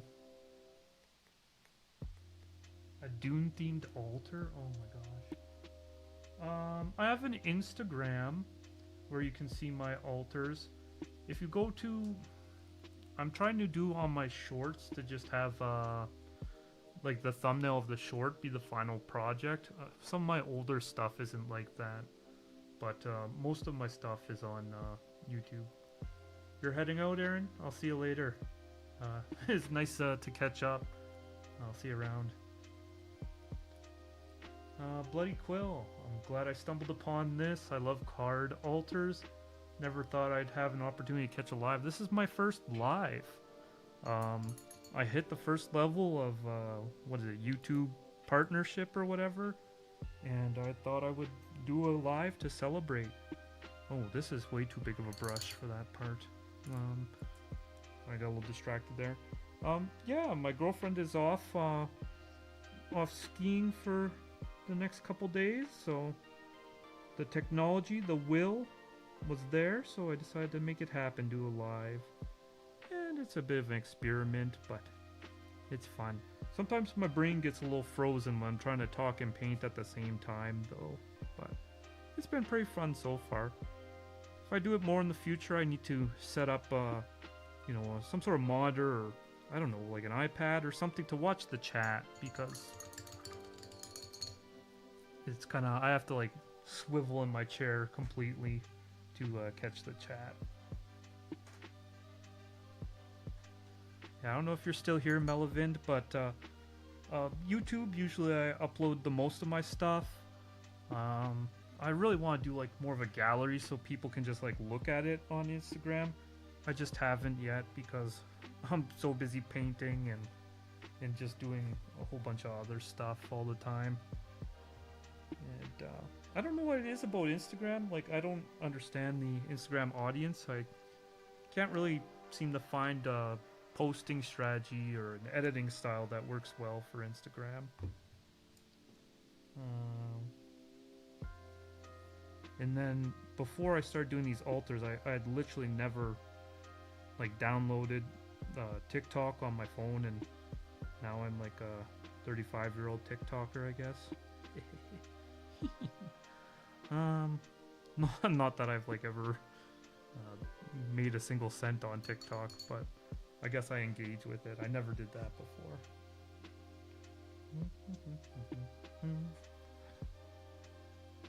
But yeah, that's something in the future I'll probably I'm so bad at like doing things consistency. Like I'm very like particular, and if I can't do it the way I want to do it, then I just don't do it at all. So I really want it so that I have the same exact angle, the same setup, the same lighting, and like have a perfect like Instagram gallery that way.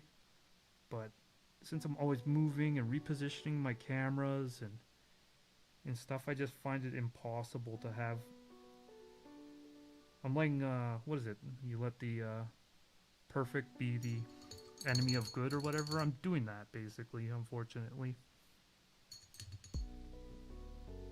But I don't know. I've got a lot of things that I want to do in the future. I also spend a lot of time applying for jobs right now. Ooh, that's pretty bright yellow.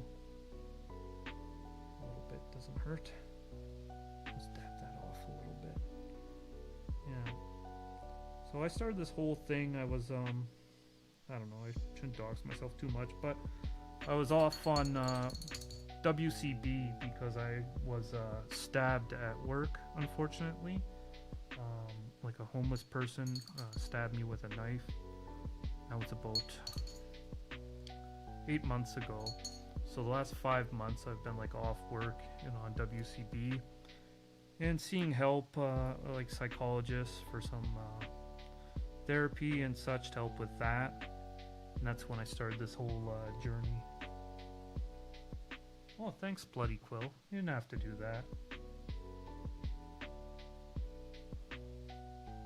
You could talk as much as you like, that's fine. Do I draw my inspiration from altars from the art or the card effects? So, I don't know. It might be too much to ask, but if you looked in my shorts, you could see a card. What was it? Was it Spelunking? And that was a card I did for a local player. And in that card, it has like a Amulet of Vigor in the bottom left-hand corner. And that is in there because I talked to the player and asked if there was anything going on in his deck that would be like good to add into the card. So sometimes I take inspiration from other cards, the card itself, and then maybe sometimes even what deck it is in.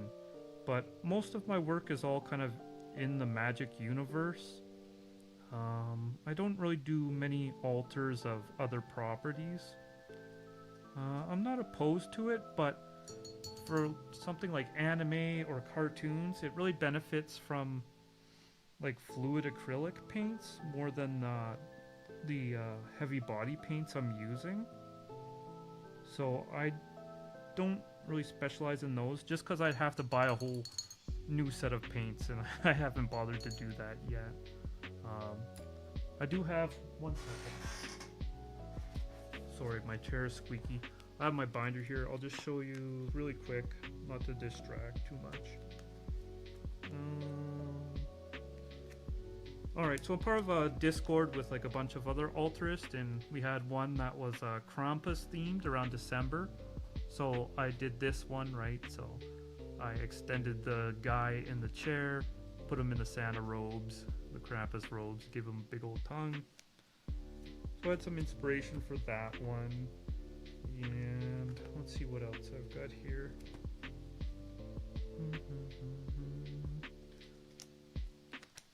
This Grixis Panorama, it's not like my cleanest work, but this is for my personal deck. This is like a big pile of bones, so I just kind of added a cool like dinosaur skeleton in the foreground there.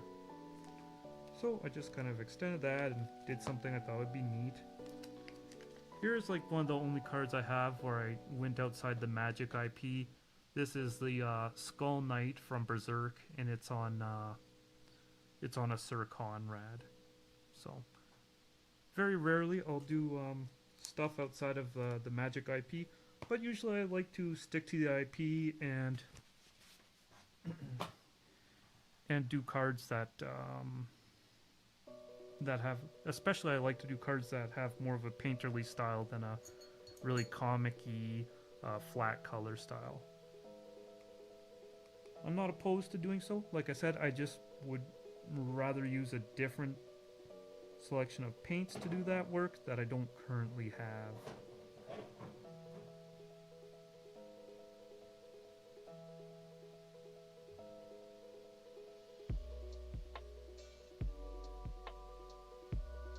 Charon's Ferry. What's Charon's Ferry? I'm gonna Google it really quick. I should get back to painting, but I'm curious. Charon's Ferry. Oh, okay, yeah. Smothering Tide. Okay, because you have to pay the tithe to get across the river Styx, right? Oh, that's pretty clever. I like that. That's good. Okay, I think I'm going to mix my white down to a gray a little bit here. Why is my black so dry? I got a big old wrinkle in my paper, that's why. I'm gonna dry brush some of this gray over top here. Fade those hard black lines a little bit. And I'm gonna start dry brushing lighter colors over top of that, lighter whites, lighter grays.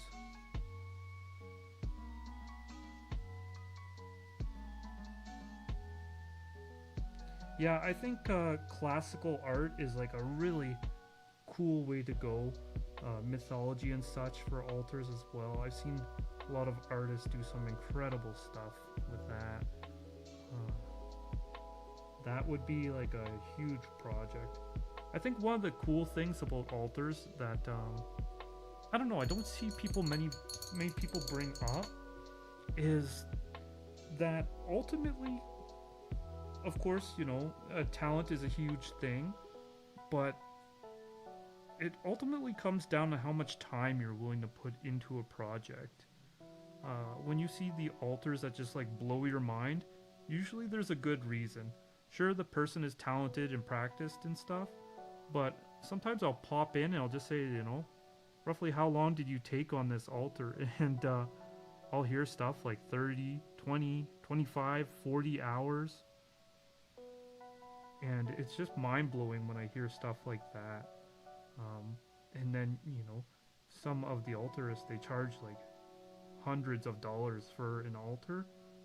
And some people might be a little bit put off by hearing like a sum like that.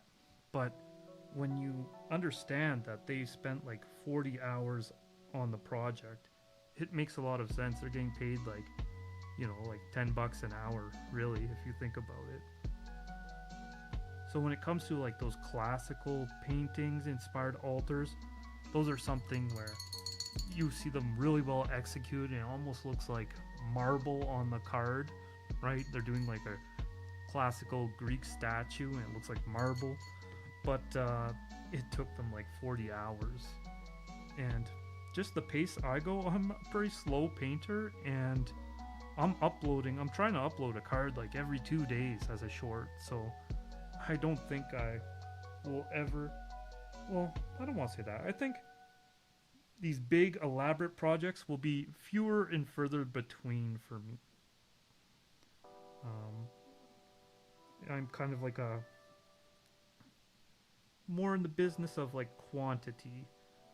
I do try to do the best I can, but I'm also not very often replacing the entire art of the card.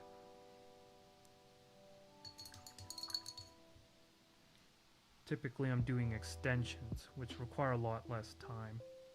Alright, so I think I finally got this kind of moth all whitened up here.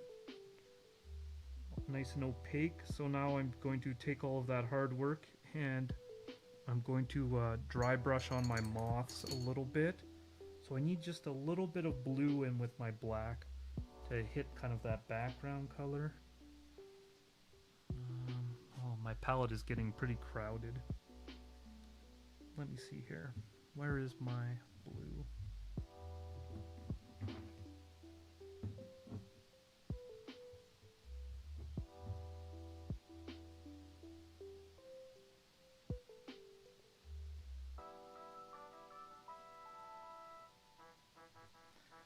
Now, I think, you know, you get rates all over the place, and I think it's both difficult as a consumer and as the artist. At the artist level, you want to, um, it's not, okay, for me, it's not about like getting an hourly rate. What it is about is trying to price accurately what I think my value is, right? So, what I mean by that is, I think I'm like, I don't know where I would rank myself. I don't like to compare too much, but I think that most altruists are probably more creative than me, and they do um, kind of like more original work than I do. So I think that for me, my rates are pretty low, but I also don't take on nearly as ambitious as projects as a lot of other altruists. I like to keep it kind of simple and do things that I know I'm capable of and that, you know, my clients will be happy with. I fear if I get a little too eager and I work outside my skill level, one, it won't be, you know, worth the higher rate that I'd have to charge to spend that much more time. And two, since I'm not as talented or as practiced as the people who do those projects, I, even with all that extra time, will not be able to execute on the vision.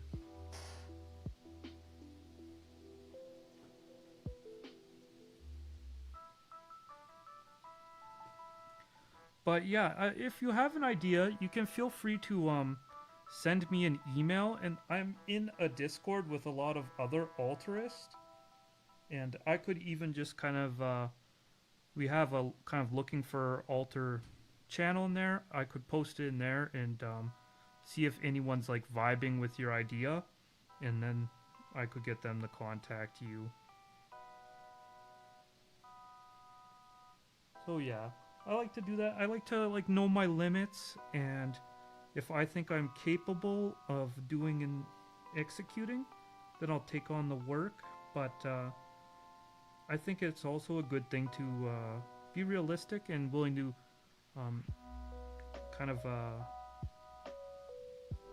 help people find the artist that might be more correct for what their ambition is. Oh my goodness.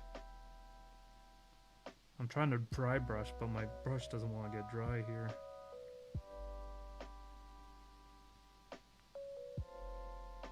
There we go.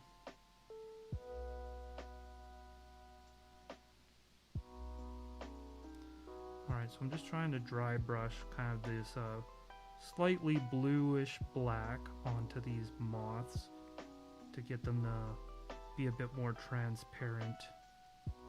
But it's kind of tricky to get just that little bit of paint. And then I'm probably going to dry brush a white outline as well, so they're giving off that bioluminescent vibe as well.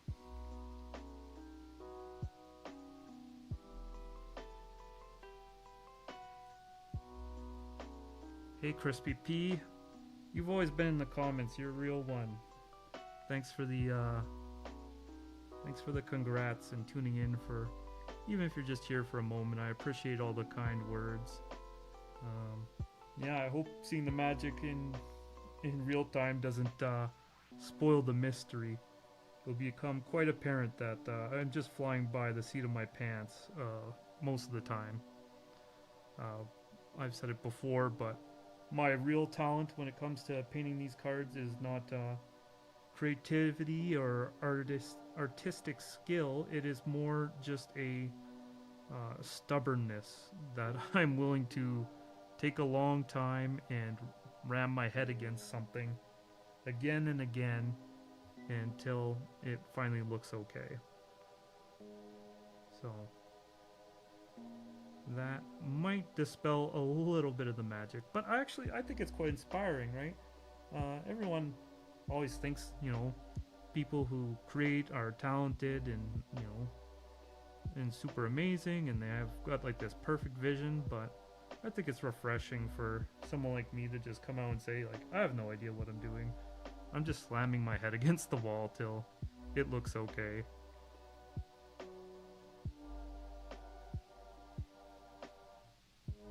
An Esper vibe. Yeah, the whole thing kind of gives Esper. Esper is like pretty much my favorite color combination in Magic, so I'm all about Esper, really. Yeah, I'm just trying to dry brush them really slightly, get them more opaque. Yeah, Bloody Quill and I were just talking a bit about like commissioning artists and the trickiness of the relationship between, you know, pricing your work and also balancing. Oh, economics is so silly. It's so silly. Everything's so silly. But I don't approach this from a mindset of I'm trying to make bank, right? It's very clear that I will likely never reach a point where this is my job. It's just I am in between jobs right now, which has given me an opportunity to just do something new and branch out. You know, the thing you don't see is me, you know, every day going through pages and contacting employers and all that stuff. I do a lot of that as well. But since I'm not working, I decided to pick up a new hobby. And I spend way too much time on YouTube, so it feels good to be producing something rather than always consuming. Although I've had a lot of fun watching YouTube content over the years.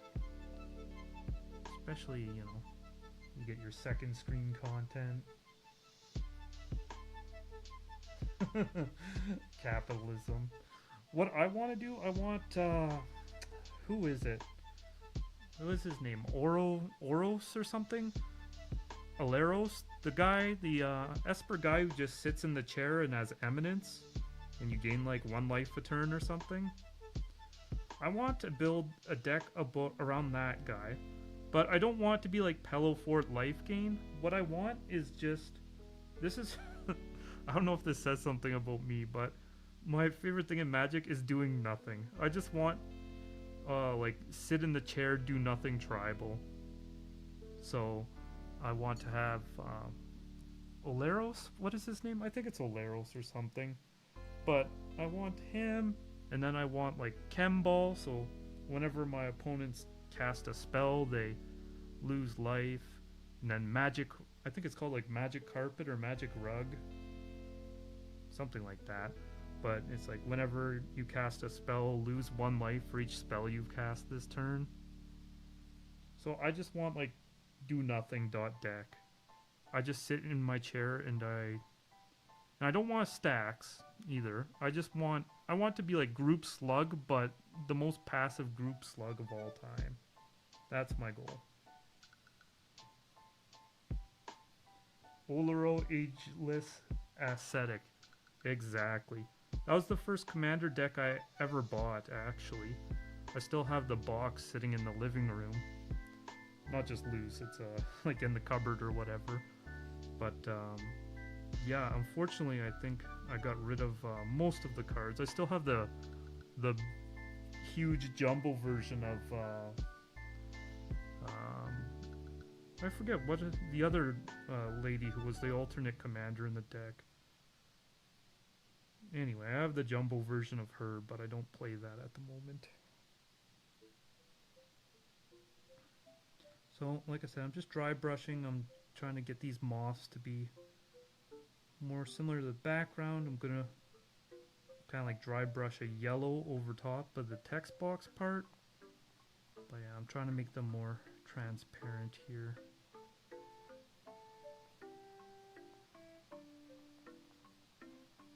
Then after that, I'm gonna go and kind of like brush a little like halo of light around all of them to make it look like they're giving off a glow as well.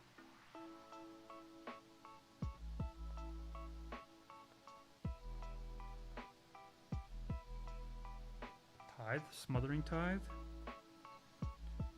Yeah, Tithe is pretty nasty. Yeah, I just want, like, sit in... I just put down a creature and he just, like, sits in there and, he, like, judges you.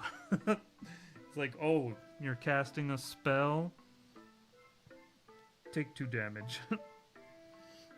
Oh, you're casting an artifact? Take 2 damage.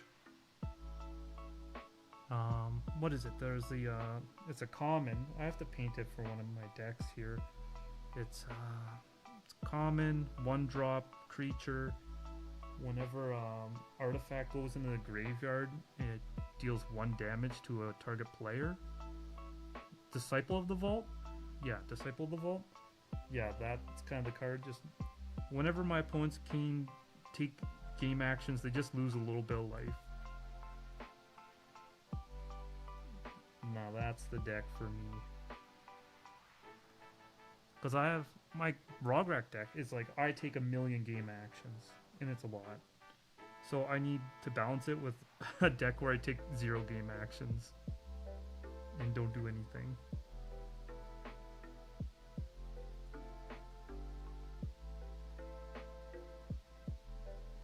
Yeah. Chair Tribal. But it's not just about like there being a chair on the card. Chair is conceptual. And the concept is I'm chilling. You guys, you can fight, you can do your thing, but I'm just chilling on my chair. And I'm fine with that, frankly. I want to cast like 1 card a turn and then leave up Ink Shield every turn. Leave up Ink Shield and counter spell. And then just let my enemies brawl it out.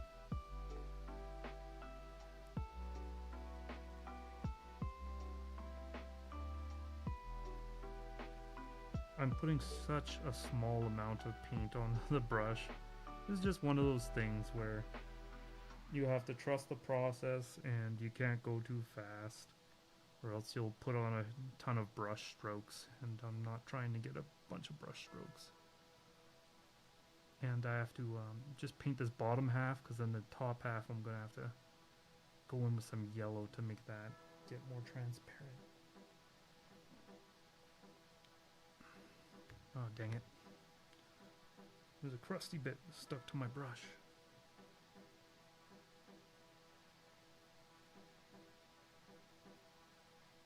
Play all the curses. Oh, I don't know if you ever watch like Canadian Highlander content, but my favorite episode of North 100 is the one where Surge is playing Curse Pox. Oh my god. That's such a cool deck. It's so mean, right?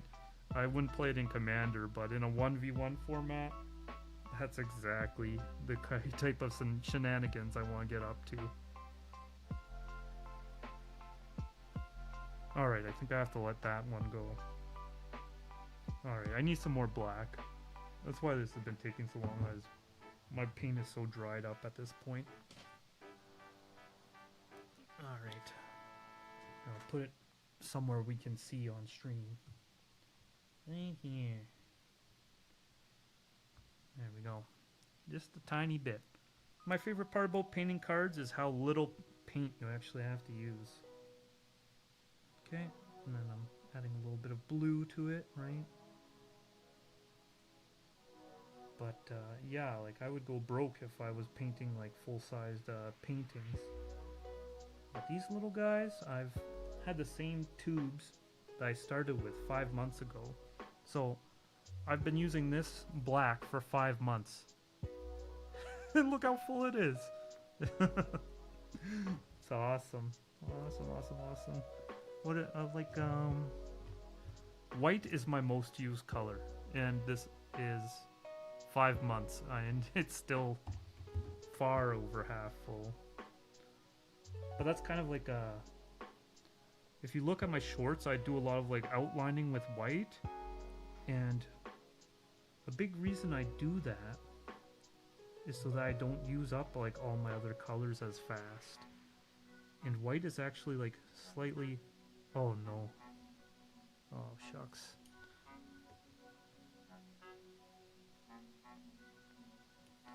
Alright, we're gonna have to go and fix that up. White is like a cheap paint too. Whereas like some paints can get like more expensive. White is actually like a really cheap color. Yeah, I didn't get enough paint out of my brush, so I accidentally made that wing pretty dark. Oof, yeah. Well, I'm achieving the effect. I just want to do it more gradually than how this is going. I'm gonna have to dry brush some white back over top. Oh my god.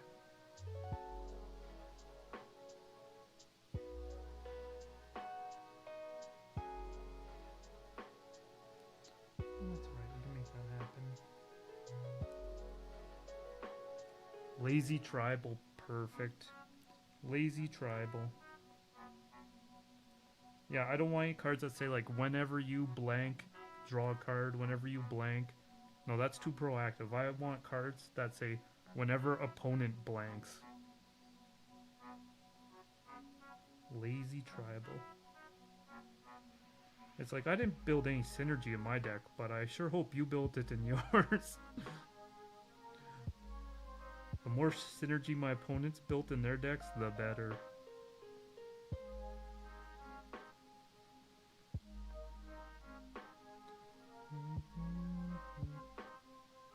Tom Bombadil, that's with all the sagas. Yeah, it's basically you've turned all your sagas into sagas. You turned all your sagas into planeswalkers with Tom Bombadil. So now you're like playing Super Friends, except they can't be attacked.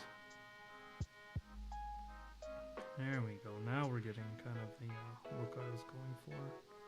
Actually, I'm not going to dry brush that one because he's so close to this light. It'll probably be nice and bright. Alright, now I have to fix this little error I made on this one with too much white.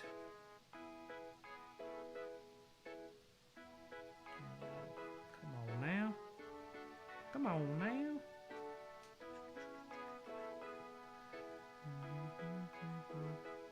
Varying layers of opacity. Damn. I'll just have to slide the opacity layer.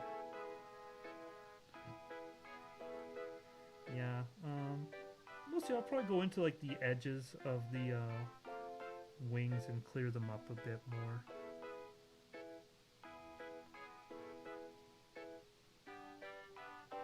I'm trying to like talk and also paint.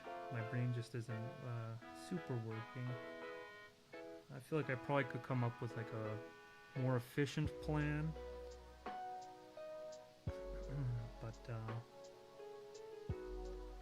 like I said, sometimes thinking isn't my strong point. I just like ram my head at the problem till it works out. So that's kind of the ish I'm on, if you know what I'm saying. There we go. That's looking a bit better. So they'd probably be like fading around the edges. It's tricky because I could just like water down some black and then just use that to fade out the edges. So I can either have like a clean edge that's faded out with like really wet watery paint, or I can dry brush and have it look like tattered.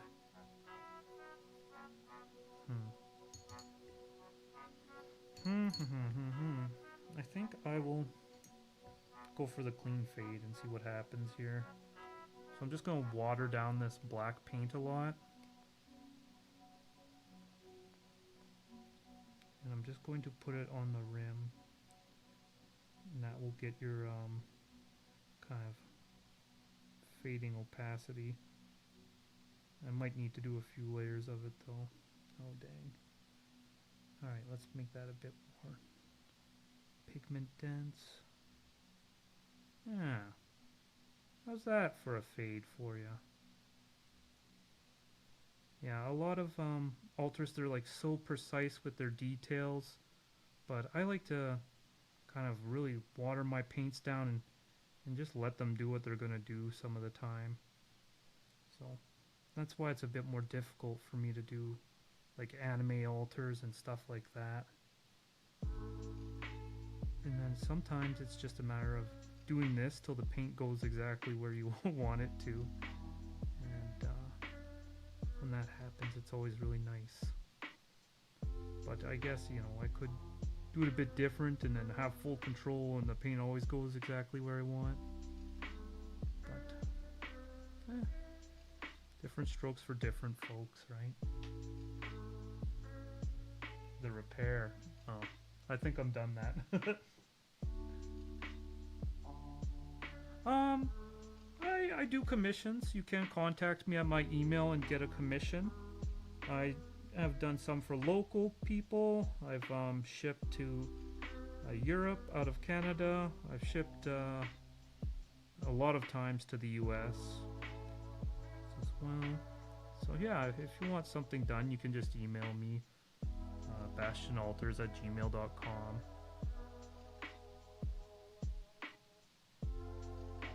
But yeah, this is for a client in the US, but she wanted a French Marina Vendrell, and that works out because in Canada I could just order a copy from a Quebec-based LGS, and then within a week it came to me, and it was a-okay, easy peasy.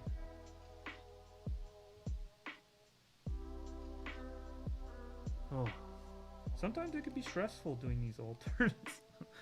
Like I said, I kind of like trust the process and I let the paint kind of have a mind of its own.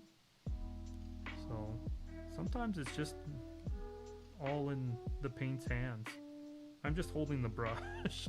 I'm just holding the brush and the paint is gonna do what it wants to do here. There we go. But yeah, I'm just dabbing kind of along the edge with a really watered down black to kind of get these moths to fade out. And then I'm gonna go back in with a white, and that I'm gonna do dry brush, not wet, so that I can get kind of like a aura around these moths.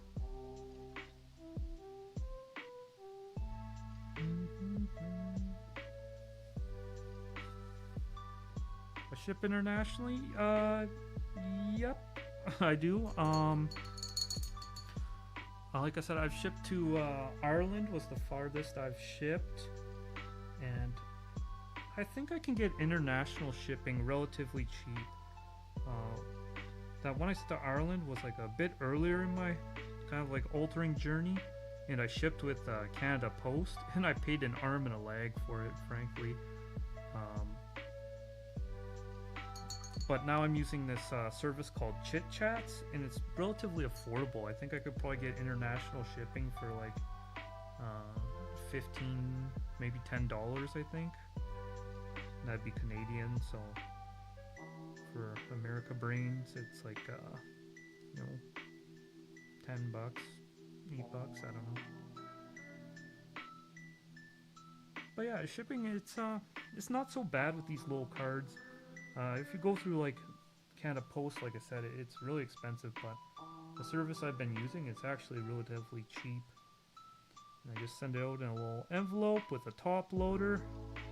And so far, everything I've sent out has arrived a-okay, which is really good. I always get a little nervous when I'm shipping. I'm like, 'cause I'm the type of person where if there's a problem, I'll just like redo it. But that doesn't mean I want to, it just means I will if push comes to shove. But I'm glad I haven't been put in that position yet.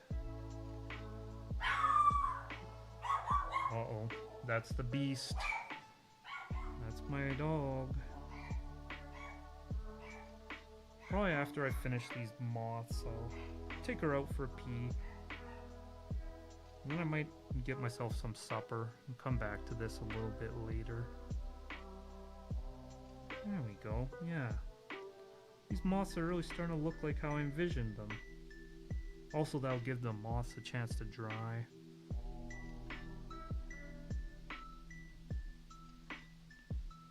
This one's a little bit funny. That's okay. Doo, doo, dee, doo, dee, dee, doo.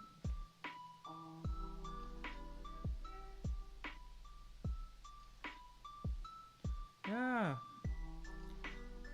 What kind of commanders are you thinking of?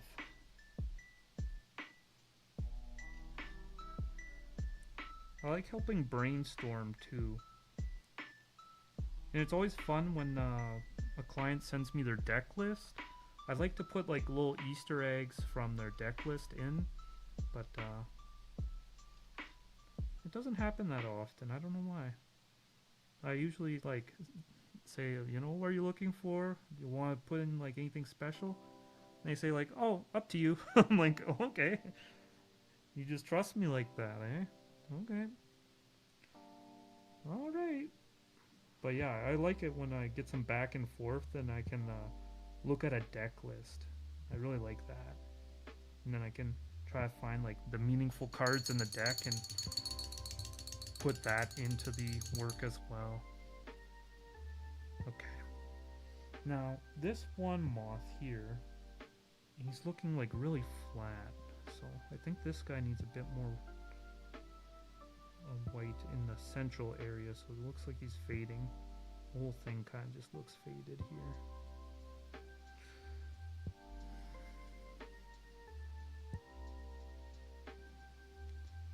I think I kind of screwed up by adding that extra definition.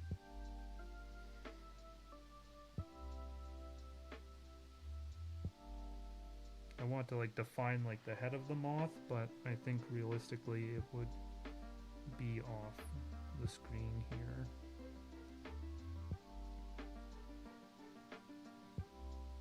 That's looking a bit better. Whenever you're painting right on the edge of the card, it's always tricky.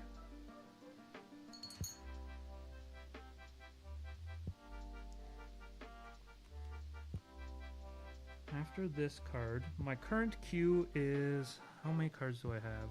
I have 3 cards in my queue after this one. And then I've got a few people who sent me emails who, I don't know if they're just looking for rates or whatever, but I've got 3 more cards confirmed after this one. Now, unfortunately, 2 of those cards are in the mail, so I can't get right to it. I was thinking, here, let's see, let's look at what I had picked out. I went through all my bulk. I'm just stalling because I need something to dry real quick, to be honest, but... Where are the cards I picked out? These are just some lands. Yeah, these are all just kind of like damaged lands that have like a lot of wear on them. But I really like the Mirrodin lands a lot. But since they have a lot of wear on the edges, they're good for altars. But I had, where is it? I picked out like a, I think it was like a 4th edition craw worm or something. I thought the art was really cool on.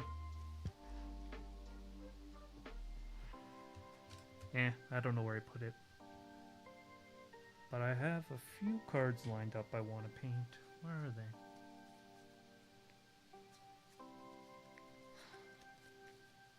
This one I want to do, but I have to buy some purple acrylic for. That's the Shred Memory.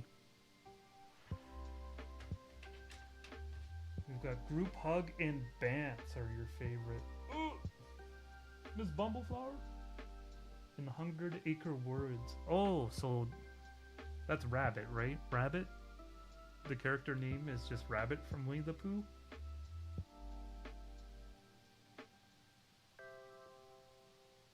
Put the carrots in the bag. Locked and loaded. Couple years. No idea what my favorite color combo is. Mine is like black, whatever. Black plus whatever. My favorite being Orzhov, number 1. Then add in the blue, Esper.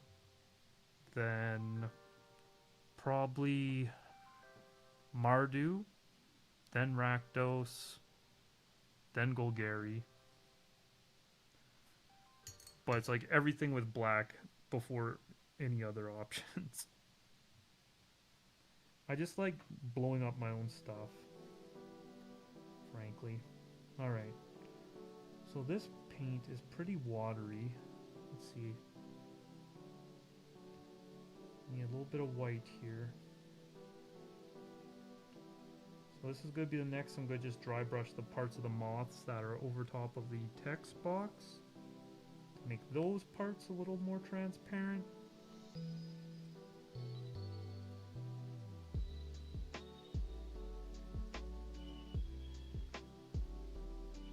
Something I just like to paint on the card, take a look, because I can always just take that off later. But when I'm doing time lapses, usually I don't do it because it might confuse people.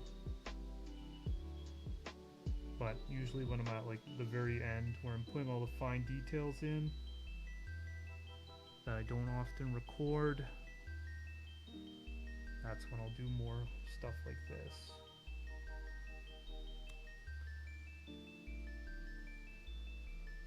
Hey, there we are. Maybe just a little bit of red. Oh, such a tiny amount. I feel like I talk weird when painting. Oh, just a tiny amount. Just a little bit of red. There we go, look at that. Oh, what about an altar where I just I just white out all the text but I leave the box plain? What would I do that for? What's erase? Erase or silence or something?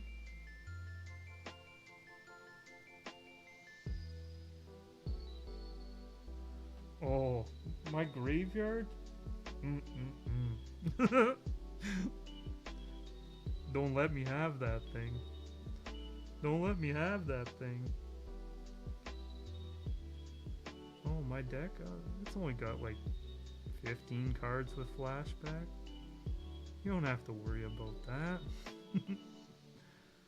Look, I only have one card in my hand. Yeah. I'm waiting till I like have... I feel like when I have half of my Rogrok Tormad deck altered, that will be like good enough where I can upload like a deck tour of that. But god, I love that list. Like I said, I love sacrificing my own stuff, so just having Rograk around, at any time you feel like it, you can just throw them out there to blow them up yourself. And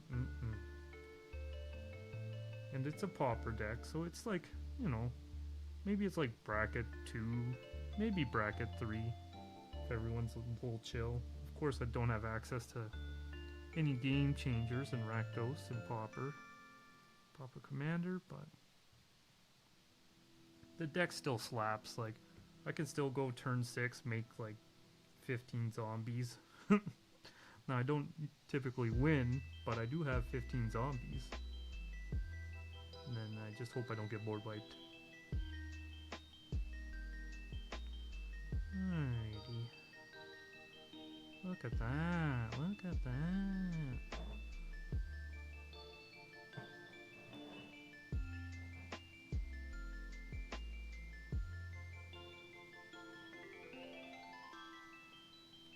Alright.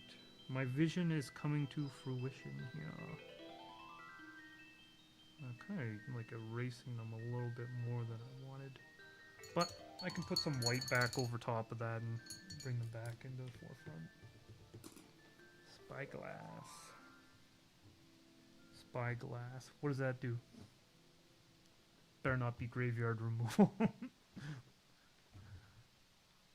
The Spyglass I know in Pauper is like Arcane Spyglass. It's like terrible guard. I think it's like comes in with charge counter. You can sacrifice a land to get another charge counter. You can take off 2 charge counters to draw a card or something. So you can blow up your own lands at a rate of 2 lands per 1 card draw. So I'm sure you're talking about a much better Spyglass. Unnatural growth. Aurora boroid. Squee in Fling Valid. I mean, sure, why not?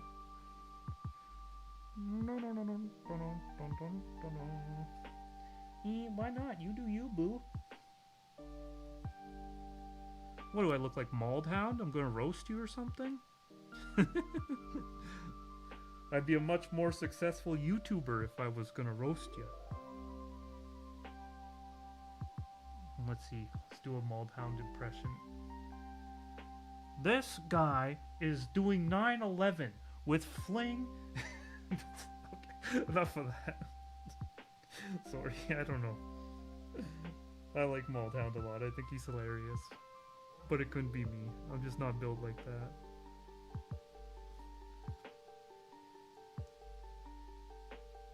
This guy is a trash man, and Squee is the stinky garbage at the bottom of the bin.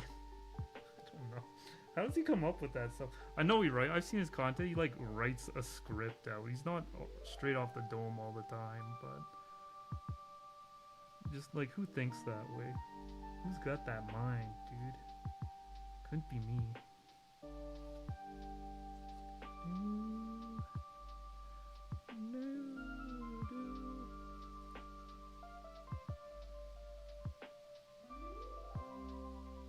Oh mama. Oh mama. Wanna see me paint a moth real slow, mama? You wanna see me paint real slow, mama? Oh shit. You wanna see me take 3 hours to paint a moth, mama? Oh yeah, mama. There we go. Lord have mercy.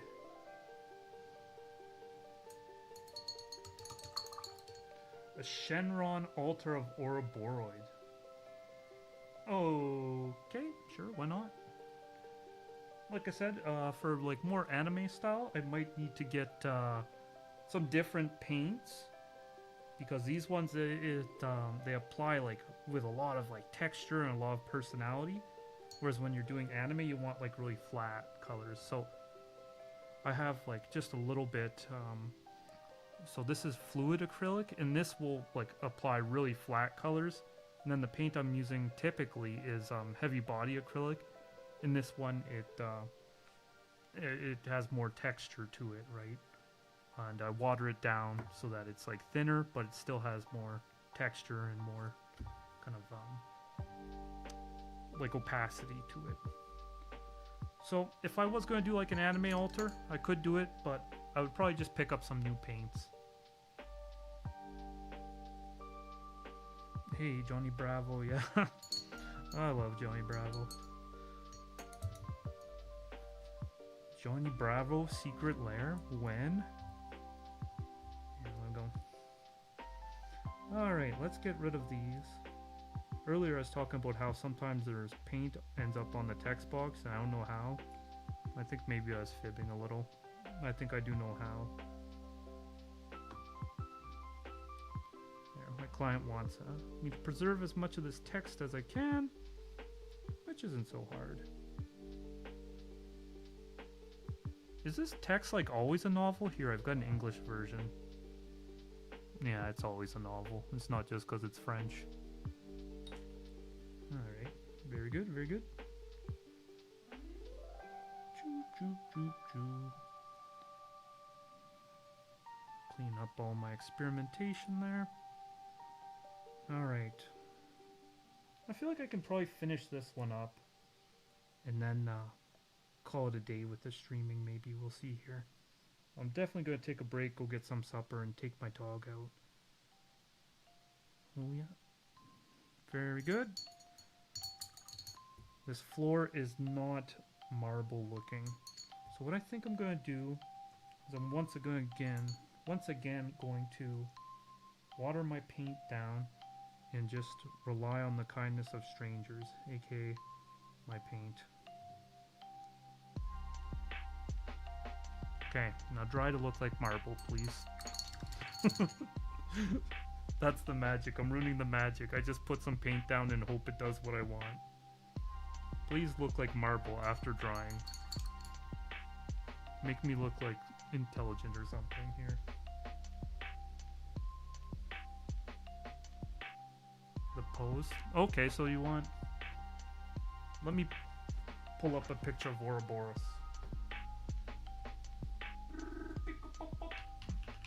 Strikeball.com.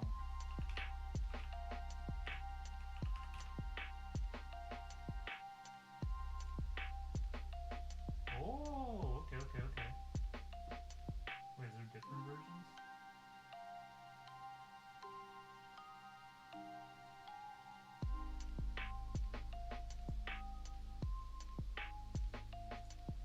Yeah, for sure. I could probably keep like most of the background and then just pose the Shenron on top of those same kind of shapes, more or less. It wouldn't be very complicated. Oh my god, my palette is so full of paints right now. Here, I'm gonna flip it around. Wicked Witch. No, okay. Wicked Witch. Okay. That is a very dated meme at this point. Hey look, my floor is not helping me here. Whoa, that helped. That helped. That's helping.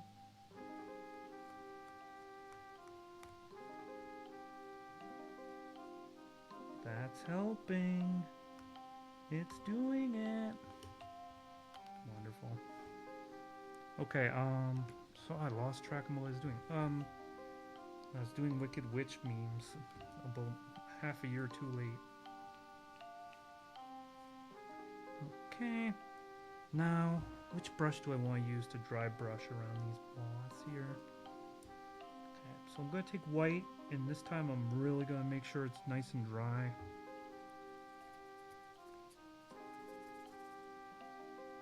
Let's see here. And I'm going to just dry brush like some air. Okay, maybe I need to put a little bit more paint on the brush here.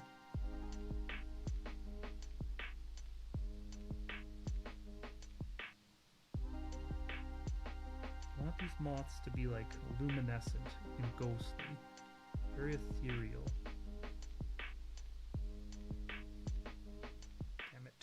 Damn it. Work with me here. It's better to go slow. There we go. I'm seeing some glow now. Yeah. There we go. Very slight, very slight. You know, one stroke, one little bit doesn't control the eye so much. But when you build it up, you slowly get there. You go too fast, and you'll get there and pass there in a single stroke. Oh boy, okay. So rim these moths up. You ever rim a moth? I wouldn't recommend it. I'm talking about painting, of course.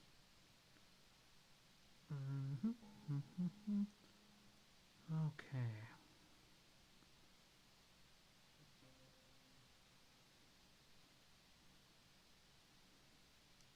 Yeah, that marble floor is gonna need some more ramming my head against it to figure out what the plan is. Any sea shanty fans in the audience? Any sea shanty fans in the crowd? Any old school RuneScape heads? Anyone else with a wasted childhood?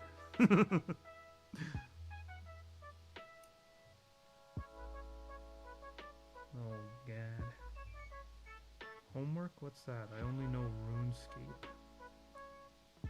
I only know the price of lobsters. I don't know historical events.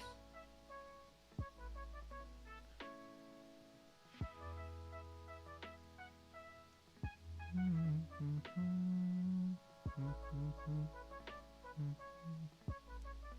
my gosh, this is subtle work. I think I want to use... I can't risk using more paint. Karamja. Karamja. Fishing level?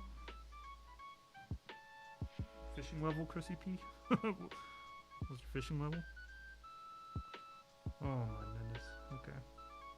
I got distracted by Karamja. Okay.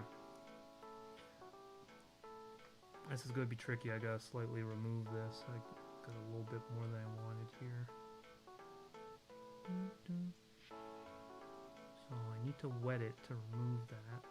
But if I wet it too much, I'll peel it all the way back to the base layer. I'll send myself back to the Stone Age. There.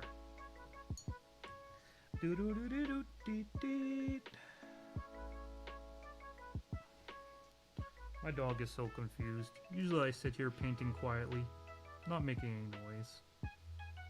But now I'm speaking and she doesn't know why. I don't think she'd understand if I told her it was because of the internet. Dun, dun, dun, dun. Dee, dee, dee, dee, dee. Teenagers by My Chemical. Teenagers scared. Okay, wait. I'll get well, not demo. What will I get? I'll get a copyright strike. Teenagers scared.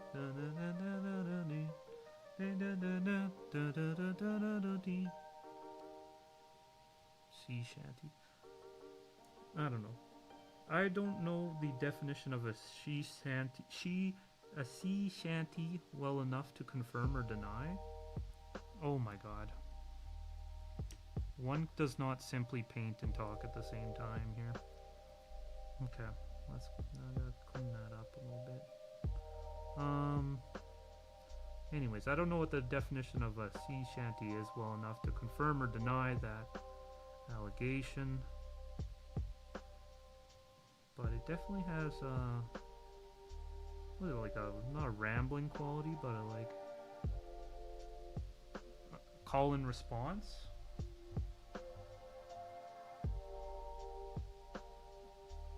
Dude, Chrissy, if you got those party hats, you might be able to just retire. If you got an account full of party hats, you might be able to just retire.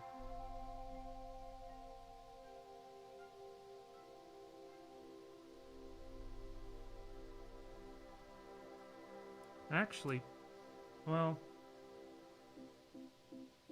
cadence like a shanty. I think if your account is old enough, I don't think you need your email, just your username, but I could be wrong. I haven't played in years and years, but I don't know.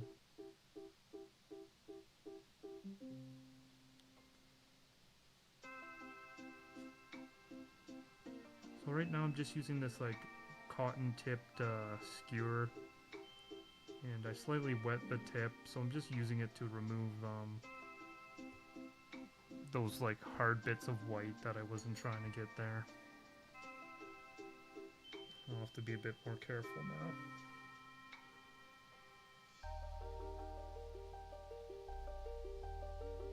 Although that worked pretty well for getting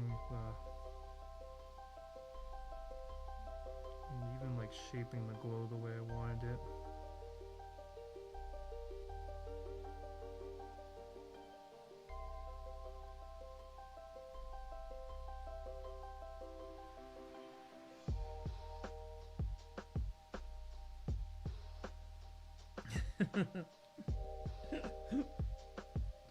I'm laughing because like the background music is like RuneScape, old school RuneScape music, Bloody Quill, and the song that was playing was like a sea shanty, the name of it, but it turns out you're just like a bona fide sea shanty fan.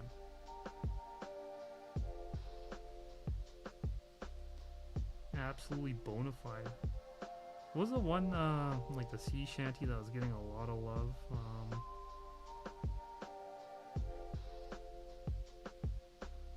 don't remember.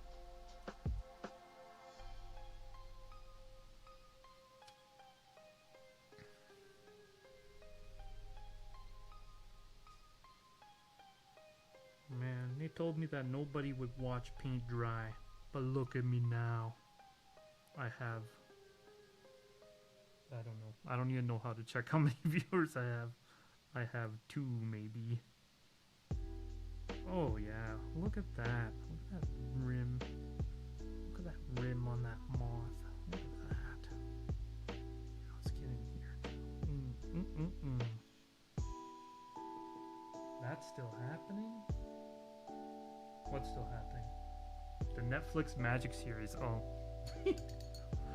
Who knows? Stay tuned. 2028. Stay tuned. We'll have World War III before we have Netflix Magic series. I did not foresee that in the timeline, frankly.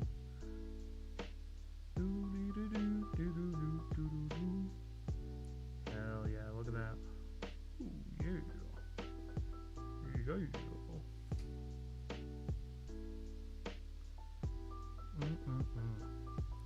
That's some good stuff right there. Okay, I need a little bit more white on this one. I really like the way this one turned out. This is the best one here. And it's just very convenient that's like the biggest one closest to the edge. There we go. A little bit of glow on this side here.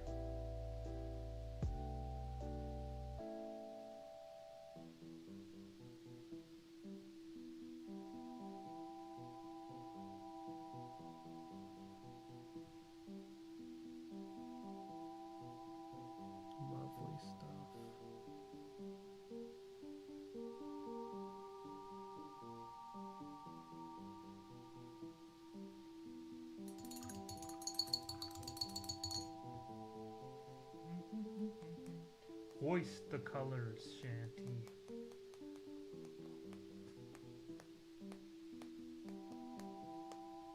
Forgive Hasbro for fumbling before the Spark movie deal with the Russo brothers. Hasbro. You know what's right in the name? You just bro. Bro. Hasbro. Now, oof. I'm thinking I might just like put a straight up white rim just along the outline. I think I should. I think it'll look good. If it doesn't, well, I just cost myself some time. I could play that.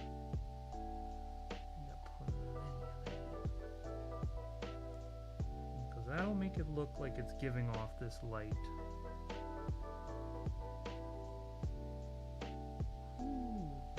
We're going to do just really small kind of line here.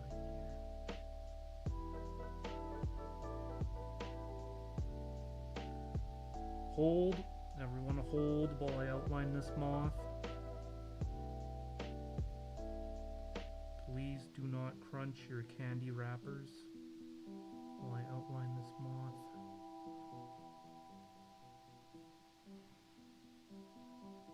Please do not.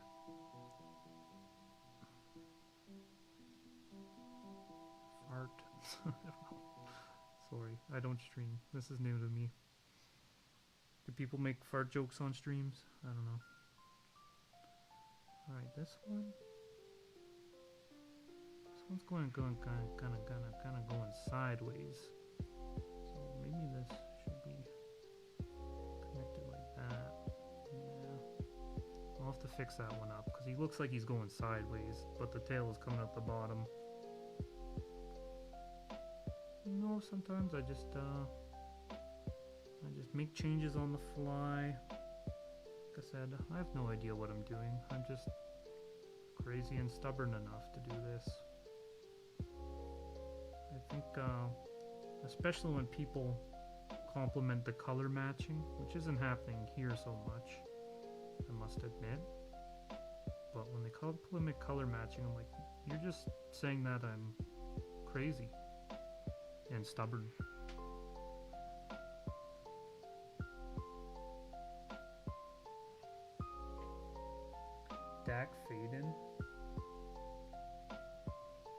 fading out of this timeline, bruh.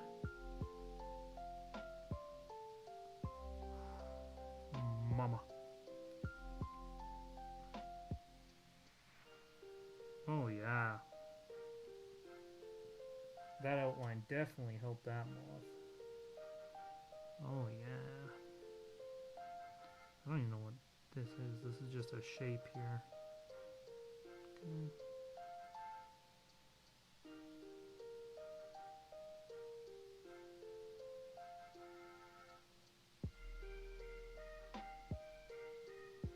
Probably shouldn't be using straight white. It's not good, like, it's not good, artistry. But I don't give a hoot.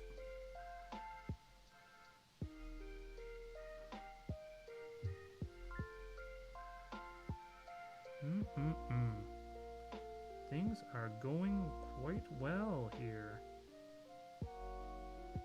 I'm already happy working on this piece because I sent an email to the client about where I was at already, and they were very happy with it.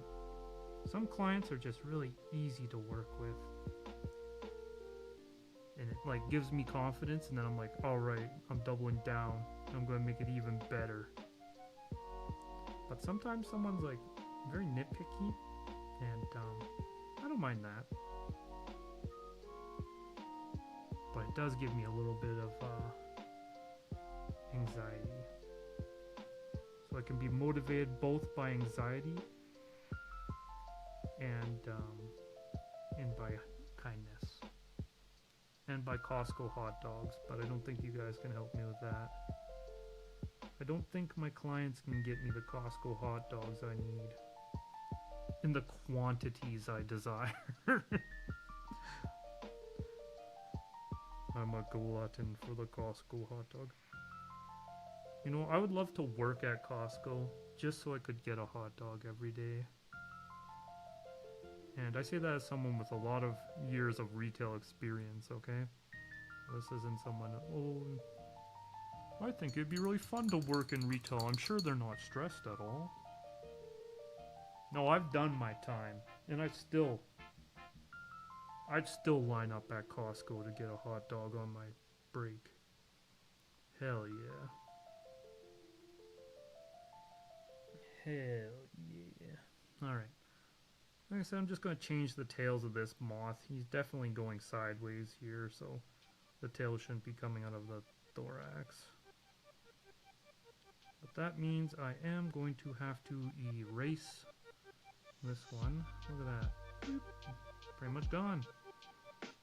How does he do it?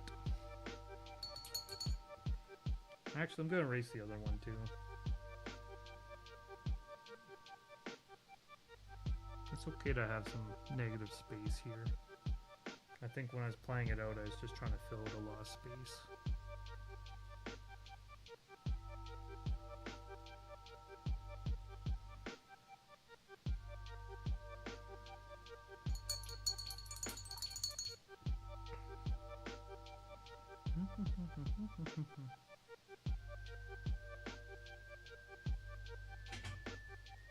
Bro, $10 could give me, what, 10 divided by $1.50? What is that?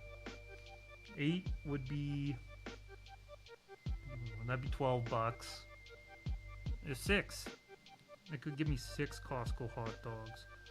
Bro, you weren't giving me anxiety. I think I might have just misspoke when I said anxiety. What I'm saying is like, sometimes I'll send a picture to a client and they're like, do you like the Junji Ito cards? Hell yeah! They're sick as heck! They're sick as heck! And, what is it? Not Gravecrawler, it's, Carrion Feeder. That would go in one of my Pauper Commander decks for Shizzle. Yes, I do like the Junji Ito Secret Lair. I do. I like black and white cards in general. Like, especially since like my favorite color combination is Orzhov. Like, I'm a sucker for a good black and white anything. The what set was it? Is the Innistrad Midnight Hunt with all the black and white cards.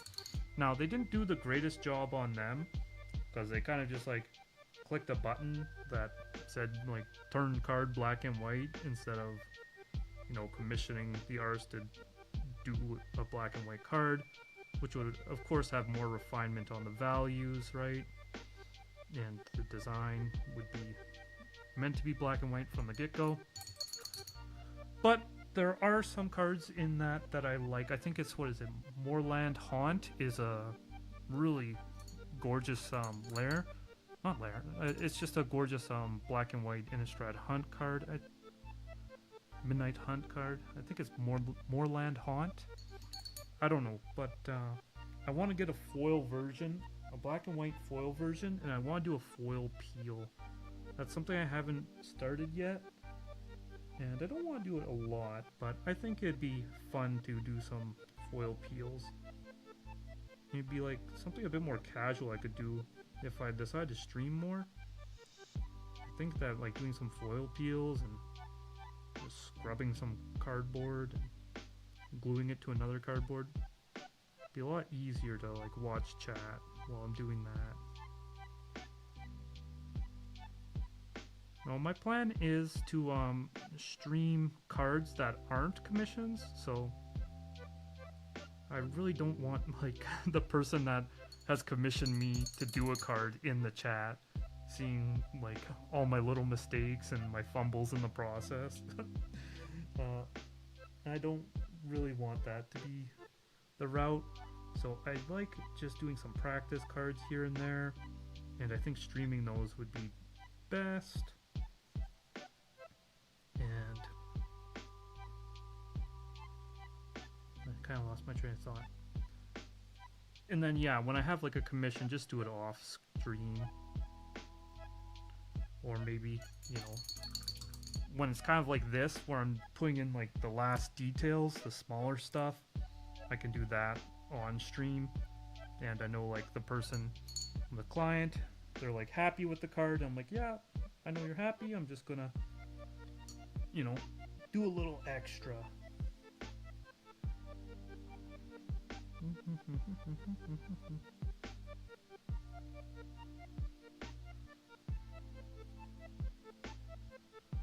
I think I'm going to like do a bit more of this white and let it sit where it sits, and then I'm gonna go back in with like non-watered down paint, and I'm going to deepen some of these black lines, right? So I'm kind of just like, marble is formed in nature, and I believe that like if you just like let the paint do its thing, it's probably gonna be more reflective of something that occurs naturally than if I try to paint every small detail in there.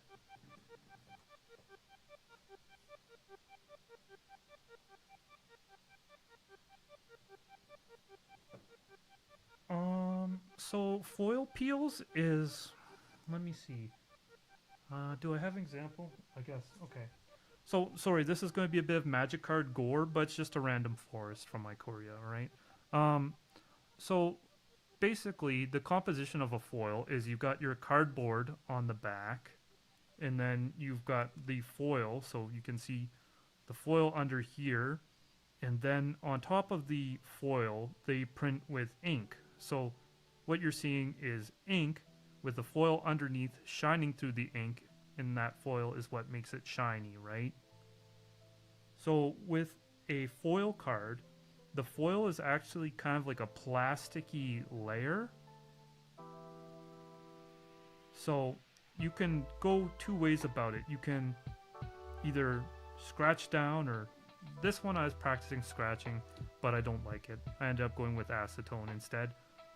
But you can either remove it from the front side, or what you can do, since it's a plasticky layer with ink on it, is you can soak the back side. You can just put the whole thing in water and then scrub off the cardboard, right? And you're left with the plastic foil with the ink printed on it with no backing, right? And it's super thin. It's like as thinner than one layer of like a sleeve, for example. And you can take that and you can just like literally glue it to another magic card, and the foil image will be on that magic card.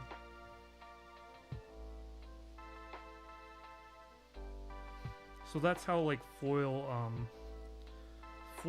peeling works. Let me see if I can have like a good example here. Alright, this one might be cool. So if we want to put someone else on this background, right, we could take that card and then foil peel it and then just like print it over Katara, right? Now it might not be the greatest idea because then it'd have all Katara's text on it, but you can kind of like combine two cards into one, and you don't have to do any painting or anything. It's kind of interesting. I want to do it with Dina Soul Steeper, because I really like the art of Dina, but I find the background is like a little plain, and we have so many different lands with super cool backgrounds that we could substitute Dina's background for. And then if you look up the card, so it's a Deadly Poison Sampler. You know, when I'm more advanced in streaming, I can like pull it on a stream, but I have no idea what I'm doing right now. You need to be careful. No, you don't have to be careful at all. It's super easy because the foil part is like waterproof, right? So you soak the card and all this cardboard bit just like comes off of it, and then you can just like rub the rest of the remaining cardboard off. It'll be like the consistency of like toilet paper after you soak the card, right? And then you're just left with the plastic, and then you can just glue it to another card. Well, I'm talking out of my butt a bit because I've never done it, but I'm hoping it's easy. Okay, so we're gonna add some streaks of marble, and now this time I don't want to go with a full-on unaltered black, so I'm gonna go in with some gray here and add in some streaks.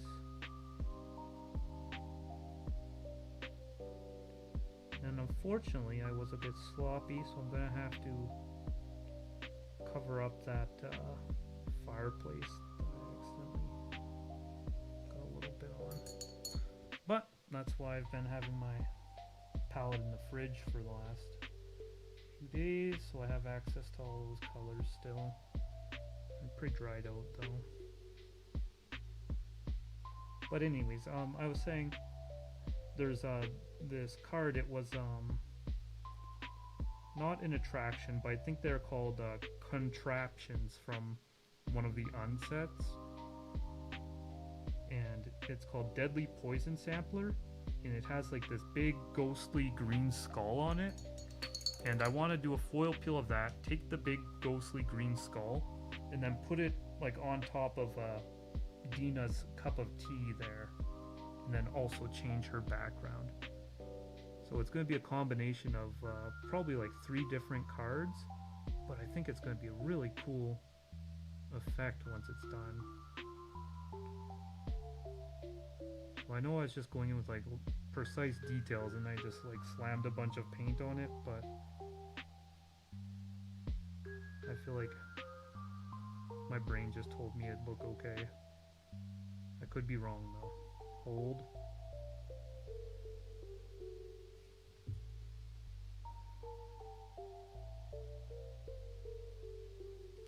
Alright. I'm just going to cover this up so I can see what it looks like when it's not like overlapping with the fireplace, which is giving it a look that's not correct.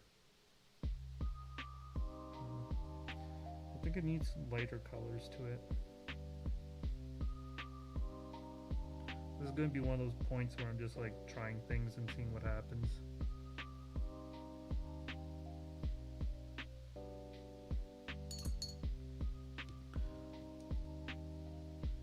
So they're just big blocks of watery paint, and I'm going to dab to get those away a little bit from my Q-tip. Alright, I think what I need to do is let that dry and get some really... I need to get a little bit more white.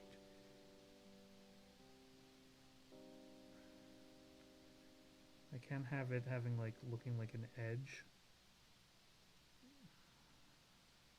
right next to that portal because it looks funny.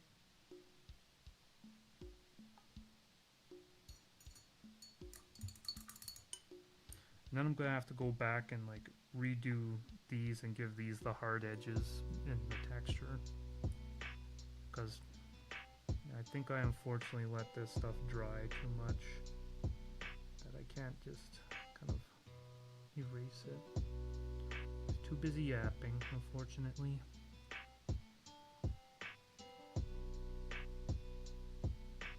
Yeah, I'll have to go back over it. That's okay. Like I said, I can still color match this, and I should have the colors on my palette somewhere here.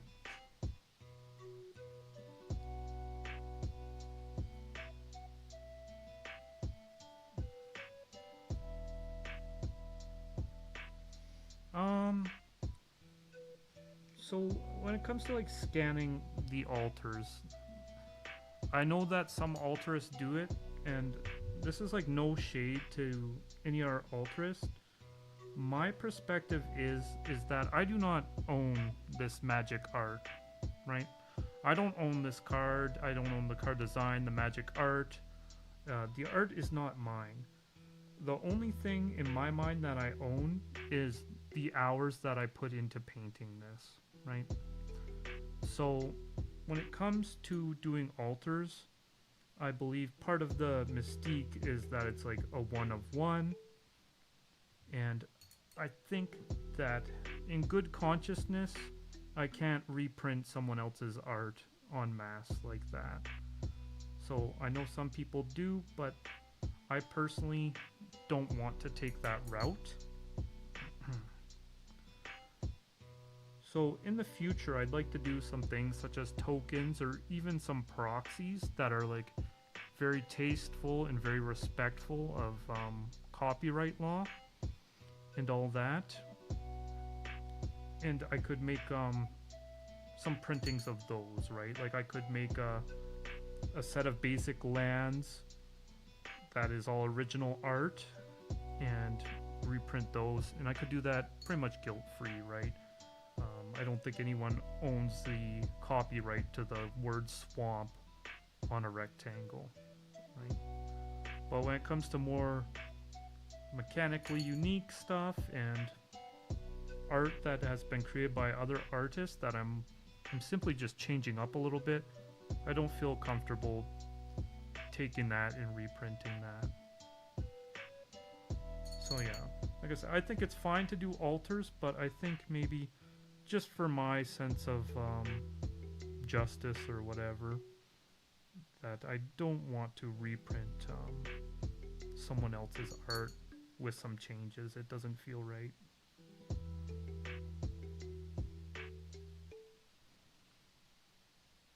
But that's something I really want to do, is I want to get into like making some tokens, making some proxy lands. I want to do really badly like some designs for snow-covered lands, because playing Pauper, I always need a bunch of snow-covered lands. And it adds up. Buying, like, Pauper's supposed to be a cheap format, but if you're gonna put 30 snow-covered lands in every deck, then it adds like $40 to the cost of every deck in your budget format. And it's also that you can use like Arkham's Astrolabe and have like fixing that cantrips. So it's like mostly there for like one card, but it does make the deck a lot more efficient. Alright.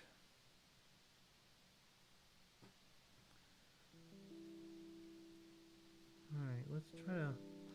I think I'm going to look up really quick a picture, some marble references here.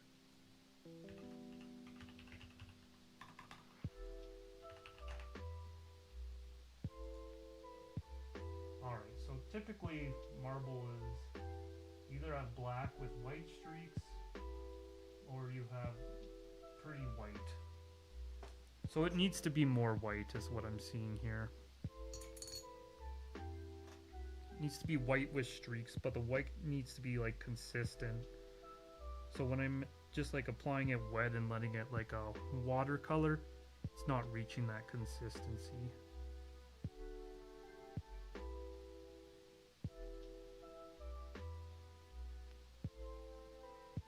Yeah, let's get it nice and consistent, and then we'll go back with our streaking and whatnot.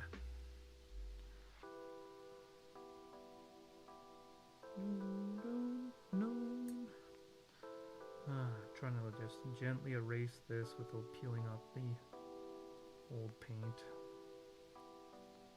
I'm gonna have to go over it anyway, but I'm just trying to reduce the thickness of the card. Like I'm gonna have to add in my like line of floor, wall, and the fireplace, which is always fun. Putting in straight lines is always fun. It's not fun at all. Lines don't want to be straight. Only humans make straight lines, unfortunately.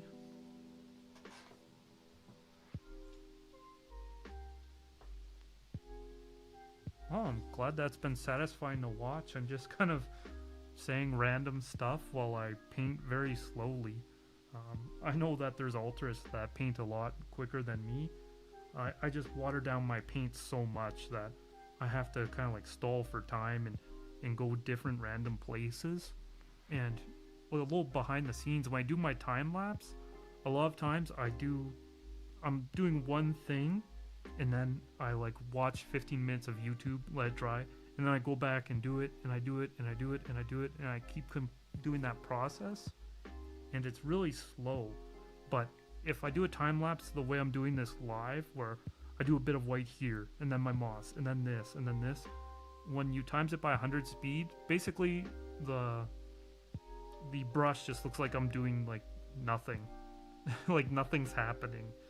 So when I actually do a time lapse and paint in that style, I have to just like constantly hammer down one thing until it's done and then move on, or else it looks like my brush is just moving all over the place but accomplishing nothing.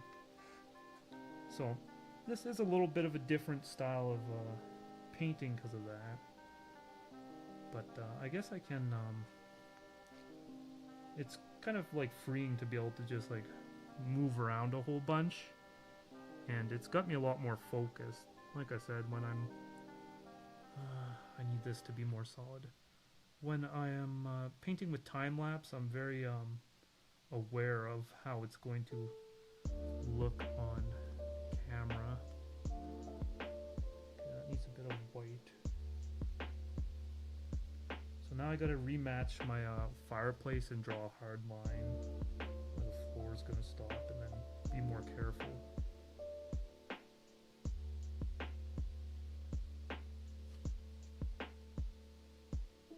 That's too brown. Too brown.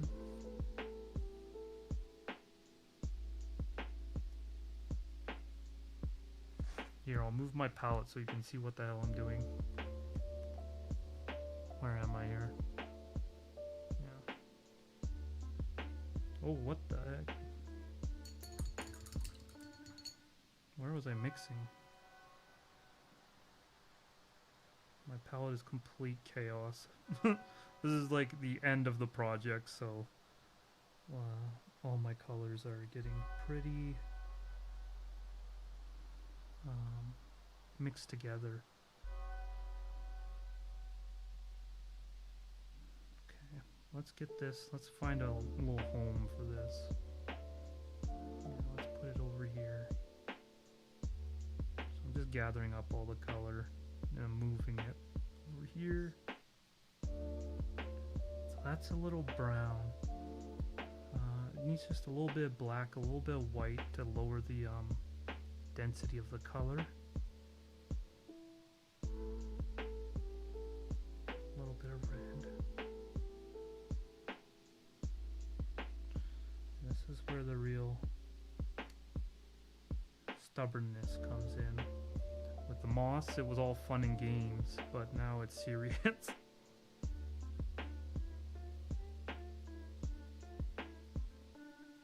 Sheen to the marble. Well, it sounds like a good idea. I'm just not sure how I would do that yet.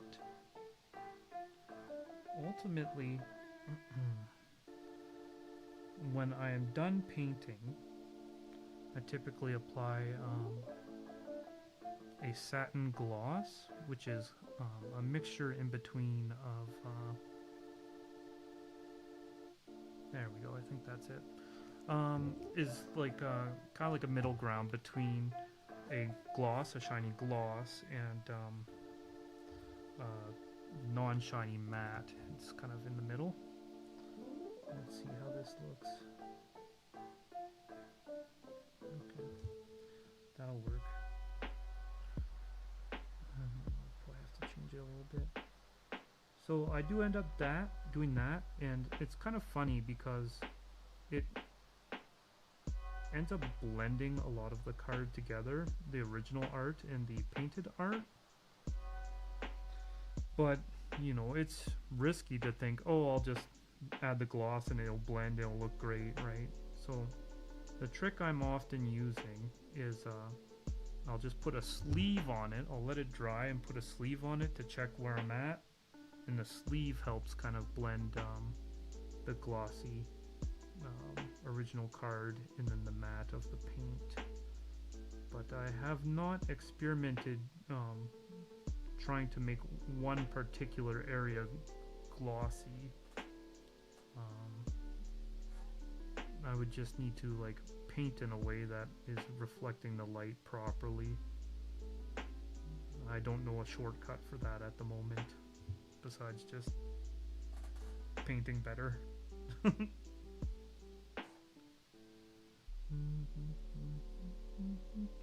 Alright, this is where it needs to be like a straight line. So, let me just get a card. Or even this, that way I can see.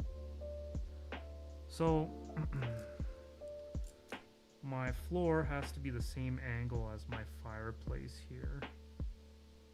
As the top for perspective. So one way we can do that, this is going to look a little janky, but it works, is we will put this card here, and then I will use, don't want to scrape my paint, I'll put that, just like, oh, I slid.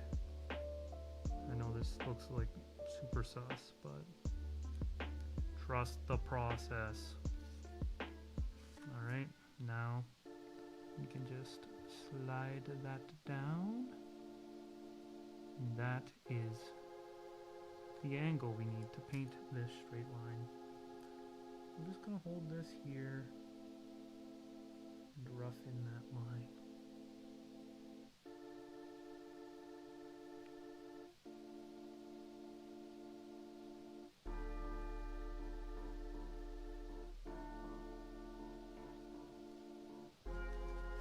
See? You just gotta trust the process. Okay. Yeah, it definitely looks really foggy, so I'm gonna have to do a few layers to get back to where we need to be. And this could have all been avoided if I just painted more carefully, but you know, I was talking and yapping and doing a Johnny Bravo impression.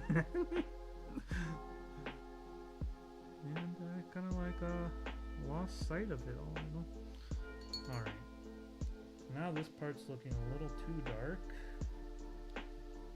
And then I'm going to just continue this highlight here a little bit.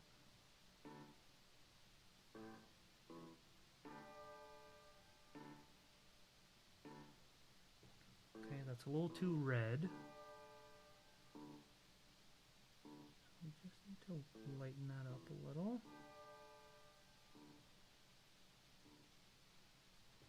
Nice, nice, nice. Okay.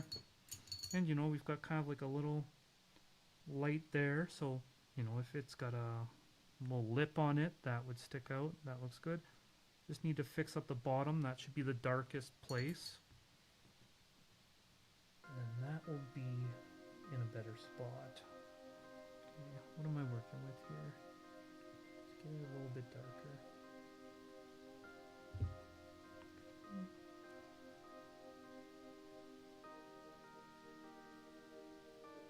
Hold. Hold. Hold.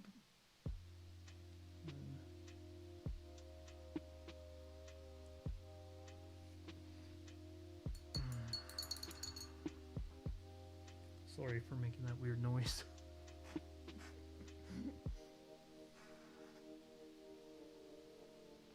Yeah, I mean, I'm sure there is a way.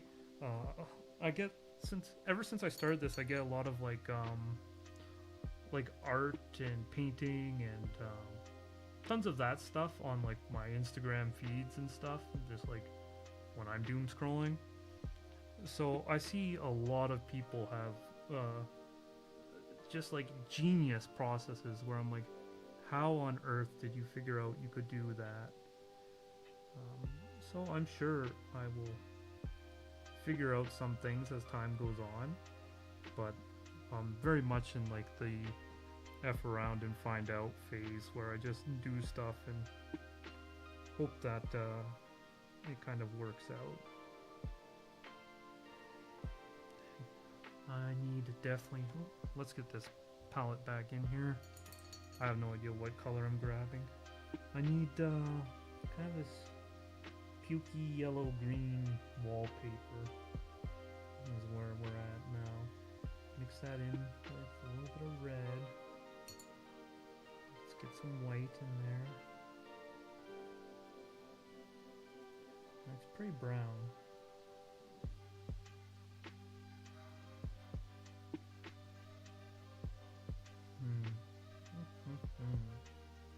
This is peak content. Alright, so I'm running into this situation. You can see on my palette where I'm mixing that it's got a bunch of texture there.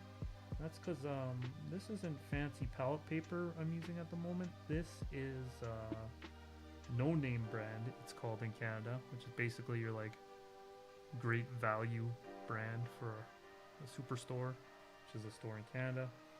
And it's basically low quality parchment paper.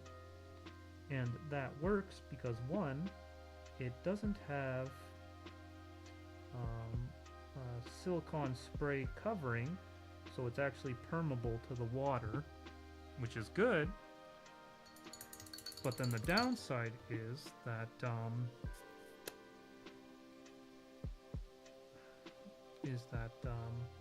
it's so thin that eventually, with enough time and enough pressure, the paper will end up getting torn up, which is not ideal. So that's where I'm at with this palette. So I've been working on this for a couple days, so it's starting to get pretty worn. Okay, let's add some more white, just streak it in.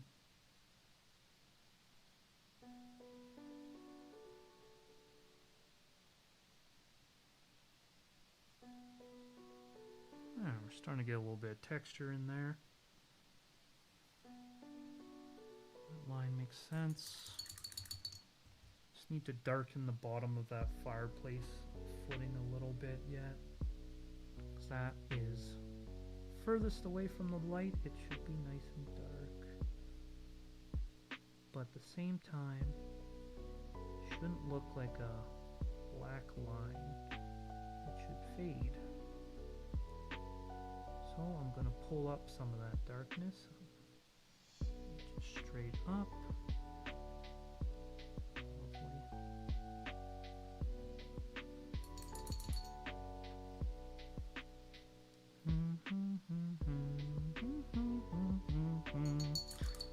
Alright, we're in the home stretch here. I think this is my part on the palette where I mixed the what the hell is it called? A fire gate? It can't be called a fire gate. The grating? what is it called? I don't know. I did have my family did have a fireplace growing up when I was a kid, but it was not an open fireplace like this. It was like a wood stove.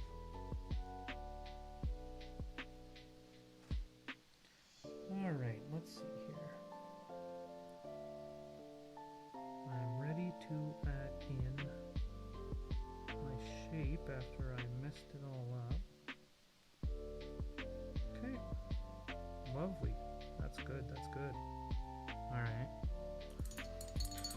Alright, I'm going to finish adding in some kind of like a texture to this marble, and then I want to do that before I finish refilling that bit out there. I do think I can put a slight line in this to help with the perspective here. Gosh, I need a super pointed. All my brushes are a little tired right now. There we go.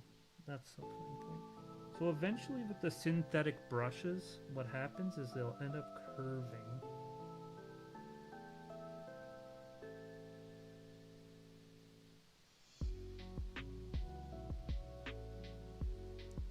Okay, good. Yeah, they'll end up curving, so it's not going to be in focus, but yeah, you can see there it's kind of curving to the left. Now it's curving to the right. So sometimes I'm trying to use the curve to my advantage, but it's a very unfortunate thing with my brushes. Eventually they get old and tired and they end up curving. So I have to kind of find ways of working with them even when it's time for a refresh. Because I can't really drop everything and go buy some more right now. Alright. I think I'll lighten up this marble just a little bit more, and I'll also lighten it up a little bit more over on this side, because that is where our light source is coming in from. So I'll leave it a bit darker over here.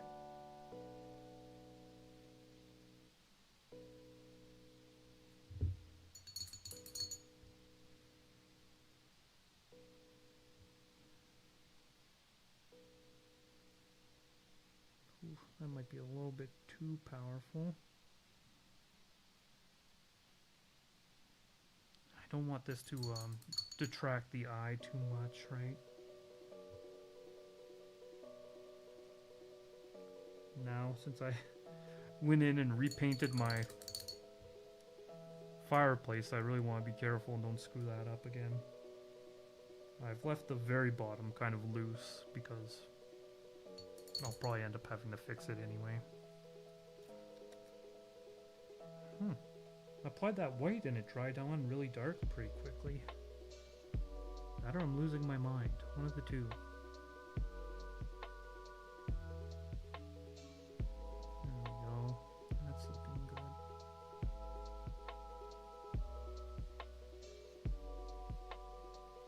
I could put like a pattern into it. Maybe like a checkerboard pattern or something considered. But the house looks too fancy for that. Looks too elegant. How this white keeps on drying on so much darker than I intend.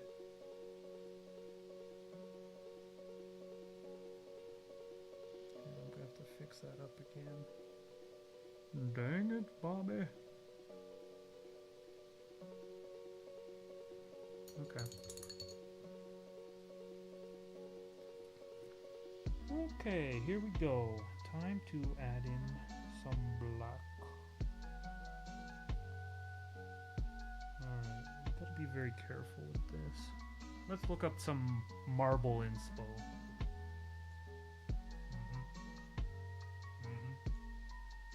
Alright, how do I add that shine? Okay, so I can make the marble like reflect the fireplace and reflect her dress. Sheesh, okay. Crazy, okay.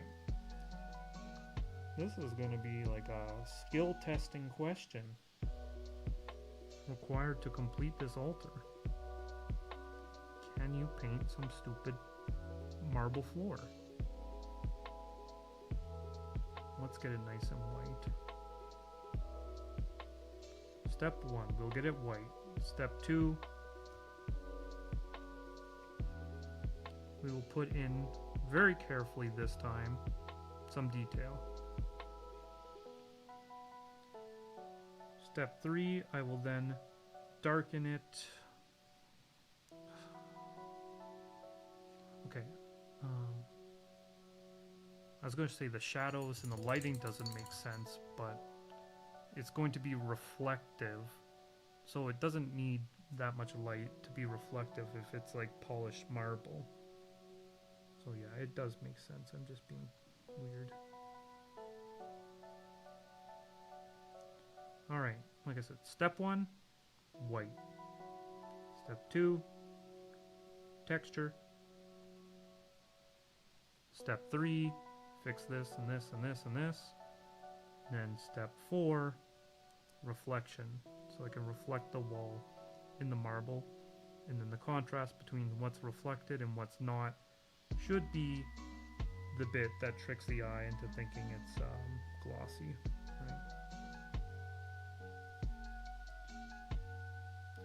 And if not, I put in wood grain.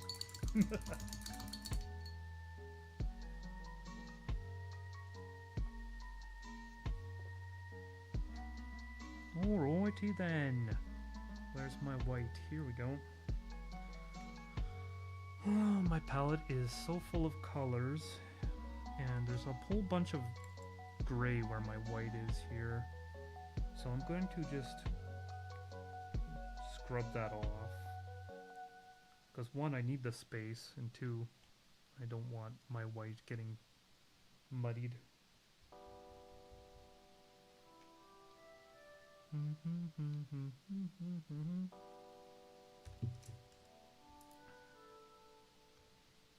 Beep boop. Alright, let's go in with a nice, relatively thick layer of white here. Be careful up at the top. I don't need to go all the way up to the top because that's where the reflection is going to be the strongest as well. So honestly, it'll look more glossy if I just like make it really white on the bottom and like less white closer to stuff. Fireplace, the walls, the figures. Stuff, you know, stuff.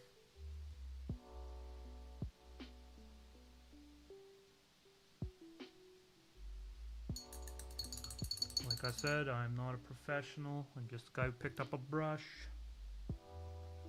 Don't get at me.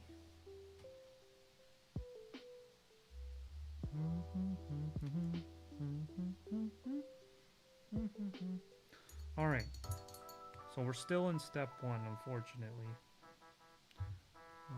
Like I said, we will make the bottom and this side more white, and it will get less white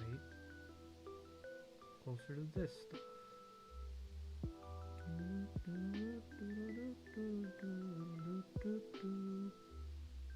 Let's go. Let's go. Fishing levels. Fishing levels in the chat. 73. Nice. Alright. Alright. The plan here, let this dry a little bit. Just that. Perfect.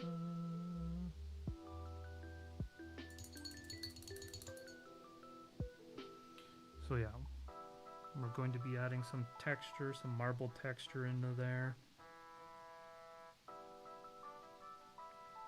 Cleaning this up a little bit. Yeah. So there's a little bit of dust on there. I just wanted to make sure it was just dust and not paint that's gone awry. Okay.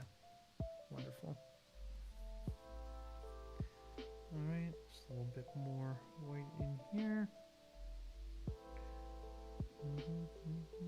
Yeah, let's give it that little bit of swoopity whoop, shoopity whoop. Wonderful. Give it that Kanye.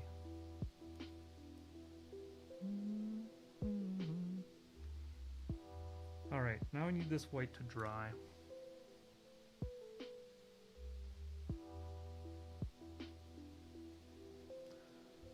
I'm debating taking a step away so that I can take my dog out for a pee here. I think I should be able to finish this, you know, streaming right now. But I do need to let my dog get some sniffs in. So I think I'm going to step away. I'll probably leave the stream running, come back and finish this off. But yeah, if everybody wants to dip, that's fine. I will be back though, but it'll be probably about 5 or 10 minutes. I'm gonna leave, like I'm not very technologically prepared. So I'm going to leave a note. Always leave a note.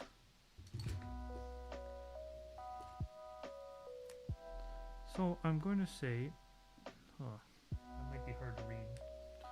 Let me get a big old Sharpie. Big old Sharpie. That one? Let's see here. I'll use a paint marker.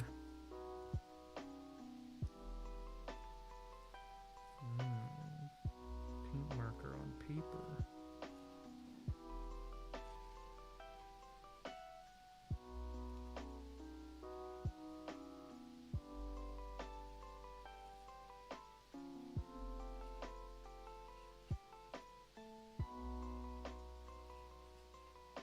Does this make sense? Dog break. Be right back. Dog break. Taking dog out.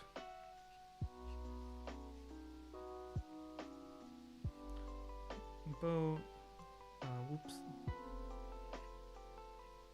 About 5 minutes. Okay, on the vertical stream, let's just do it like that. Alright. Behave yourselves, I'll be back.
Okie dokie. Back to business, baby. Alright. Let's finish this sucker off. Alright, I'll pull up my inspo. My marble inspo. Yeah, that's a white floor. Yeah. Okay.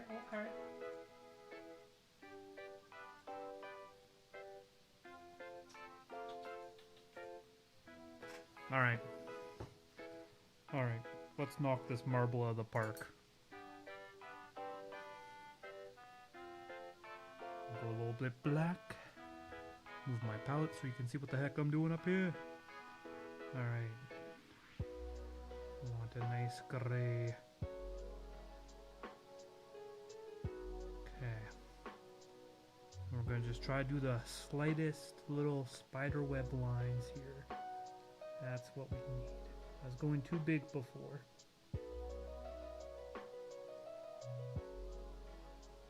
Oh, mama. Oh, mama. Hold. Hold. Hold. Hold. Hold. I know you can barely see this on stream, but trust me, things are happening.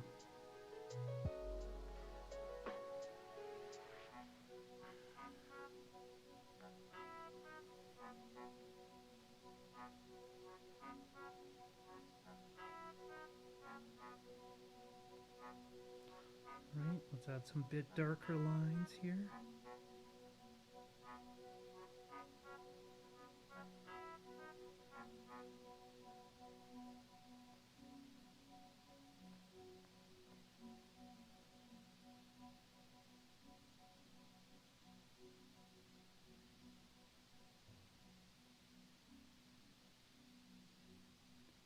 I think I haven't seen marble in my entire life.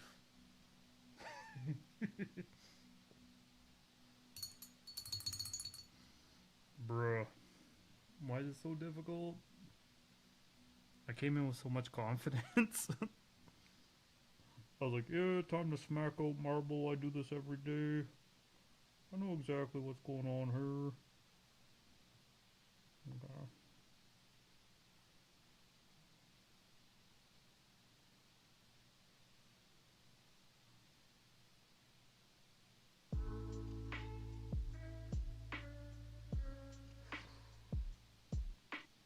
Lines are definitely being applied.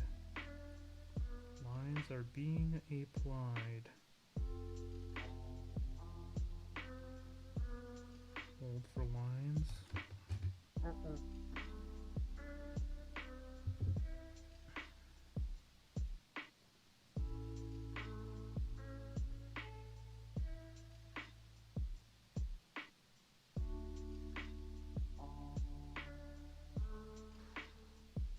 Might need a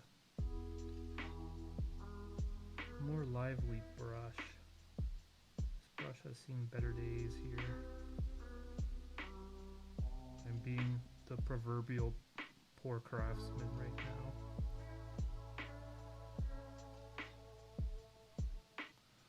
I'm being the proverbial poor craftsman, blaming my tools at the moment.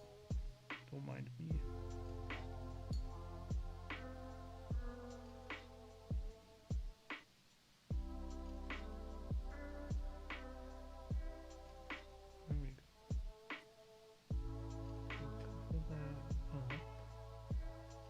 Hide our shame a little bit.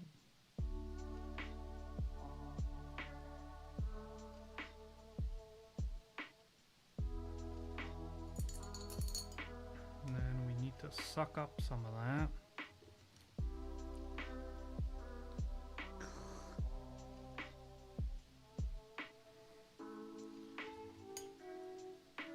And I think add a little bit of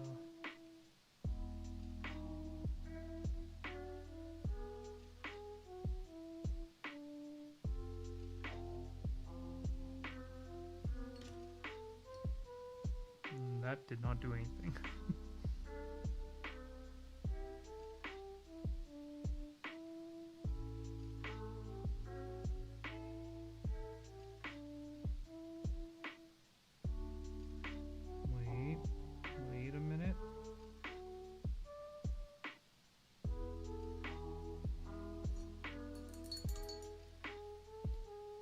think I'm going to let this dry and then selectively I'm going to uncover some of this black.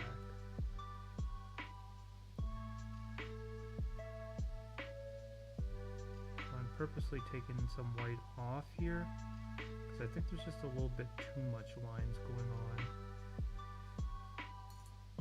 I'm going to let it dry and then put that white back down. Alright, let's get that off there.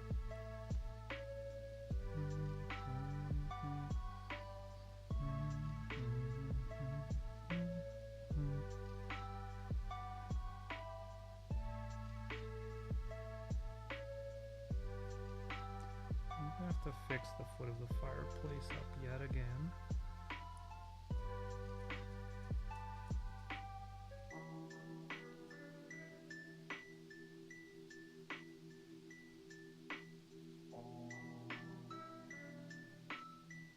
Wait a minute. Starting to look okay. Just needs to be very slight. Oh yeah, that's helping.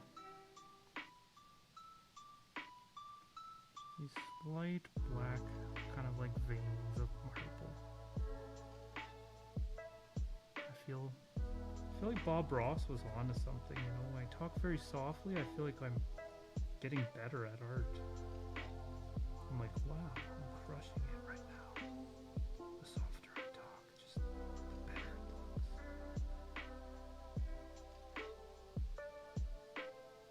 Maybe I'm just like, I don't want to disturb the paint. Don't disturb the paint. Be very quiet. Maybe it should be an ASMR stream? I don't know, let me know. I don't think so. Probably not.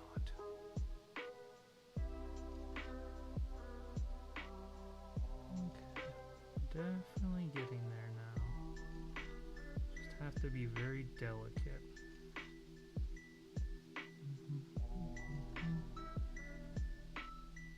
Oh man, oh man. I'm gonna be excited to finish this piece up. Every time I start a new piece, it's like we get to make all the mistakes from scratch. Right now it's like, oh, I gotta fix all the mistakes, but it's a lot more fun to make the mistakes than to be stuck there holding the bag, fixing them. I don't think that's just me though. I think a lot of people would agree with that statement.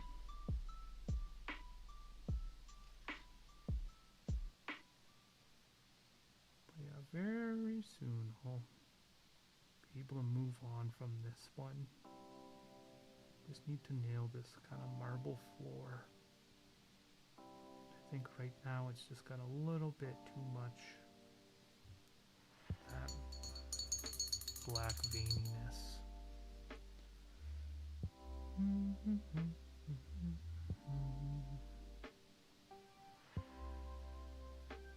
And then when I'm done this card, I can go have supper.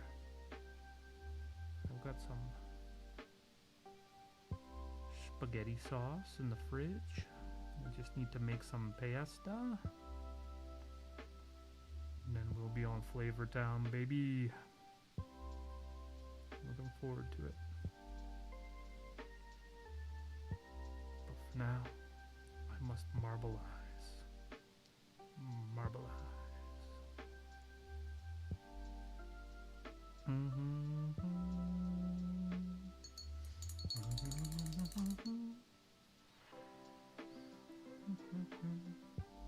Alright, I think I have to adjust position to super detail mode. Need these lines to be like imperceptibly slight.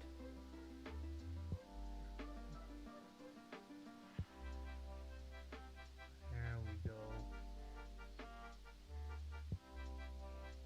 Now we're cooking. I don't think this position I'm in is very good for the microphone, but it is absolutely necessary for the painting.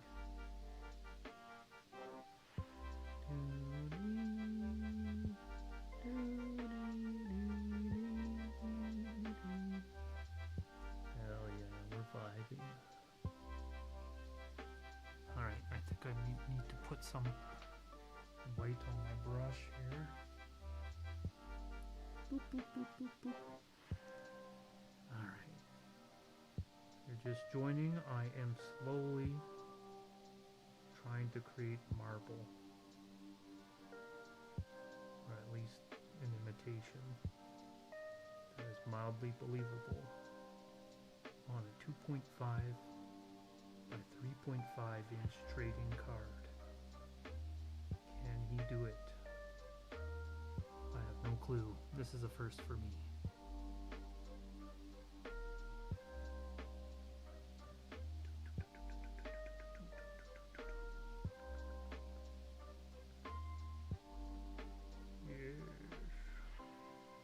I'm trying to make these black lines as thin, as kind of faded as humanly possible without completely getting rid of them. This is the goal. And then once I do that, I'm probably going to paint over top of them. I just like to do that. I'm going to have to paint in some shadow. Right now it's a lot of pure white, which would not be occurring in this scene, so I have to fix that.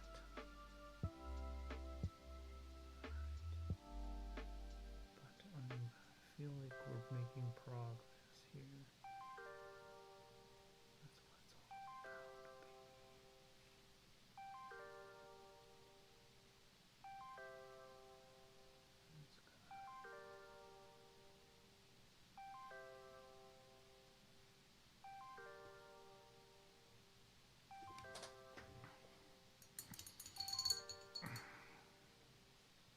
Alright, I'm going to add in a little bit more texture. I don't know if this is a good idea, but I'm going to slightly dip this toothpick in black paint and then just try to dot some black marble bits in.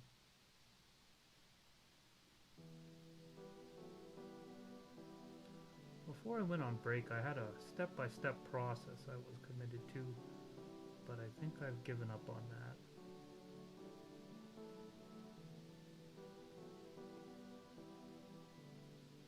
Now, the problem with doing little dots is as soon as I start doing them, my brain starts to think in a grid-like fashion, and they all become kind of equidistantly spaced out, which is not very realistic.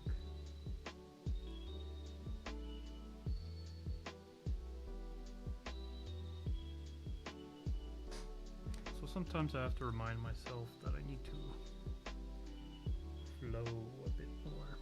Alright, back to thinning out these black lines. Hopefully this is like the last batch of thinning out black lines I do. And I can move on with my life.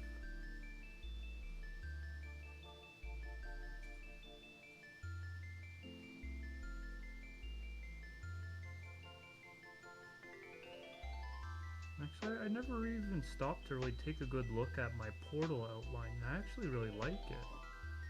I just took that for granted. I just figured it was what it was, but it actually turned out better than I was hoping for.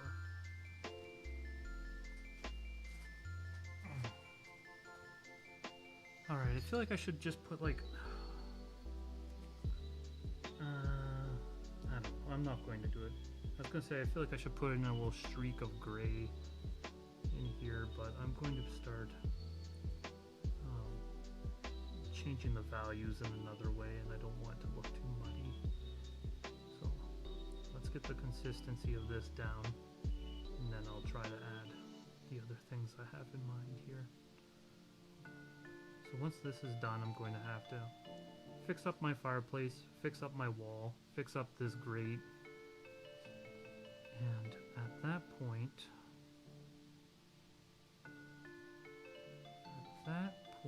I can then add some shadow to this floor. It's going to have to be very slight. I'm probably just going to water water down some paint, but not too much so that it pools and I don't have control. And apply it that way.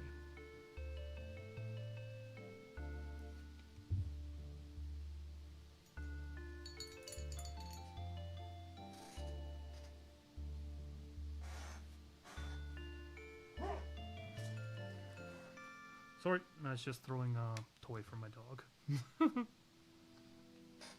She likes it when I make a little sound effect like that, okay? And she's the boss, so I gotta do what she wants. What do you want from me?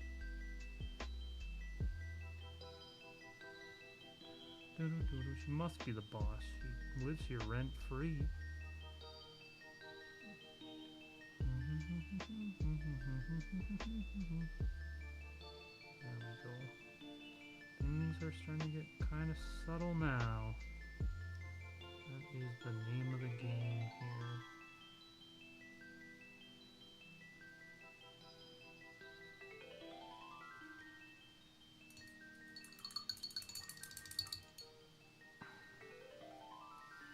Alright. I don't know if it's exactly where I want it, but I feel like I have to put my fireplace and line back in here, or I'm never going to be able to see what's going on.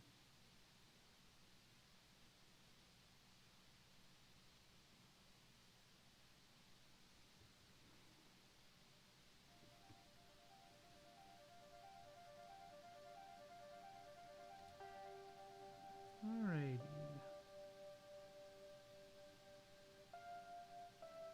Wonderful.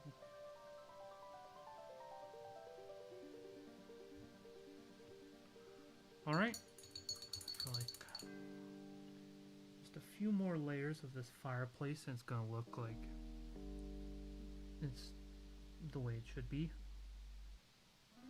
I just need this line to be super straight.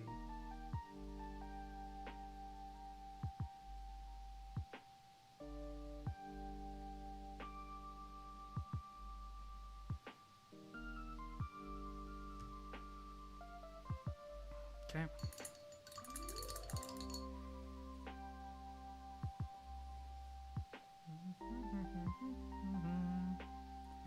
Now I need to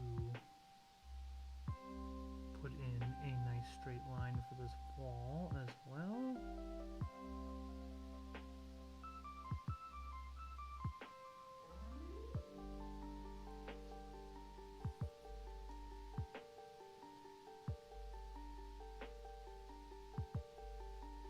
My paint is not the same color as the background right now, but that's actually a good thing. I can use that as an opportunity to give it a bit more shading and a bit more depth here.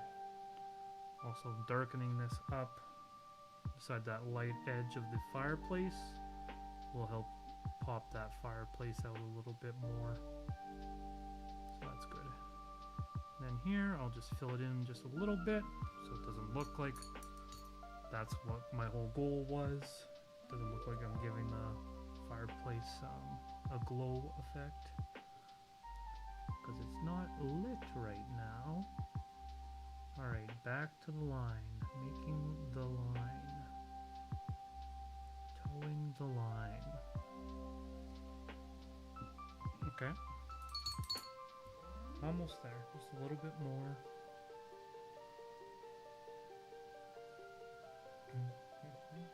So we just need to get a nice line in here. My paint is too watery. Dang it. And some yellow. My whole palette is like dried out. Oh boy. It's kind of at this point where it's like throw everything to the wind and just make it happen. I need a bit of red. That's what I need here.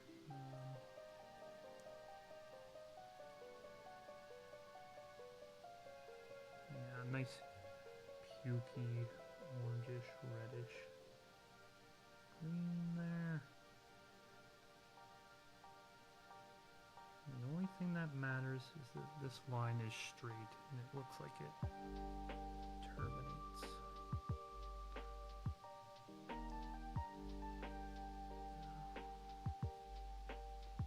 Okay.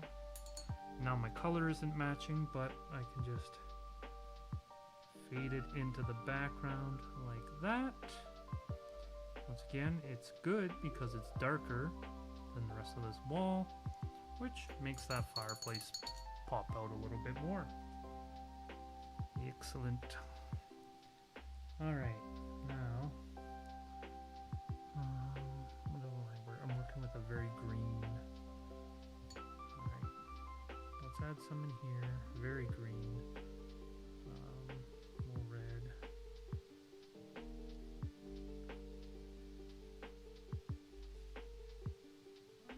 Green. Yellow, red, and green, that is like the recipe for a good patina. A patina. Oh, very good. It's a little lighter, which is good.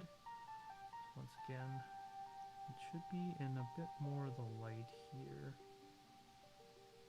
Now we just want to get this over top of that kind of marble floor there. And the marble floor isn't done. I know it looks a little amateur right now. Just hold.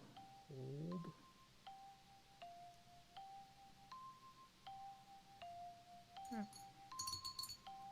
Alright, this is going to take a few layers to make a bright, sharp edge here.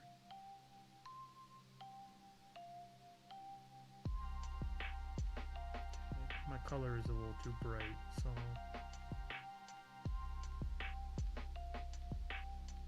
I'm going to calm that down with a little bit of black and white. So I should be more mindful of where my hand is here. Okay, that looks pretty good.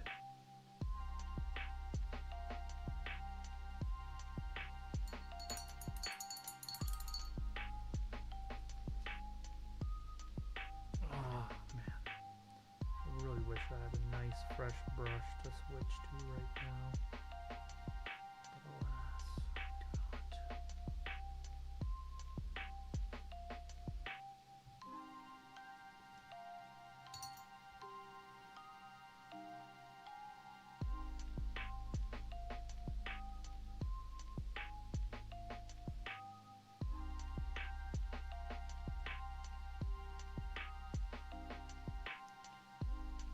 Just get this edge to this thing a little bit nicer.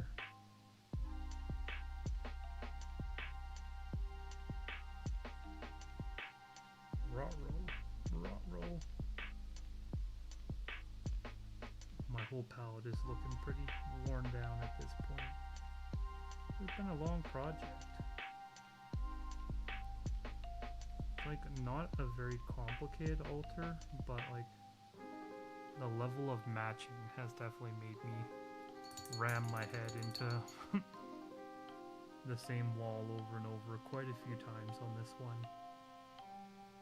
But I mean, that is my specialty, hitting wall with head.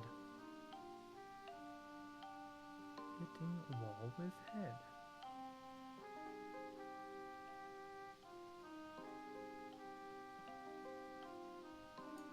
Yep.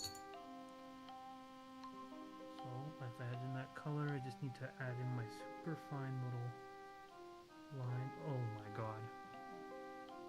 That was not super fine. That was super thick, me boy.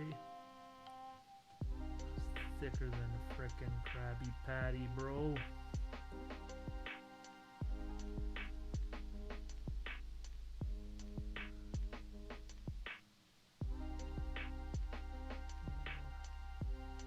Oh, come on, brush. Come on, brush. Okay, I don't need a real line. I just need to put the illusion of lines. The illusion of directionality. That is what we actually need here.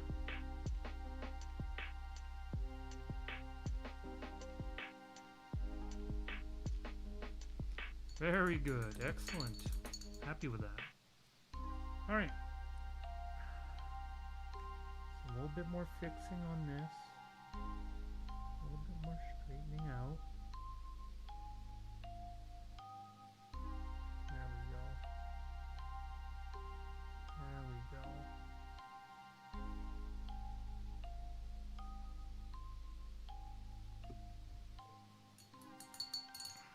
Okay. So what I'm looking at here is the marble wouldn't go all the way past into that fireplace. And nor would it be so dark it's in the shadows. So I'm just going to put in kind of a hard line of dark gray here. And we'll see how that ends up. My brush has a lot of water on it right now though. So I'm gonna have to give my paper towel a drink. Any sea shanty fans in the crowd? We're about to bust it down, baby.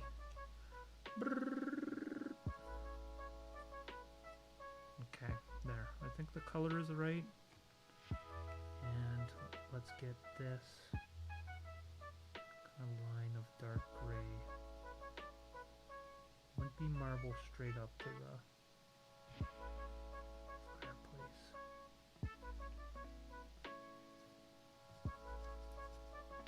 Oh, come on, baby.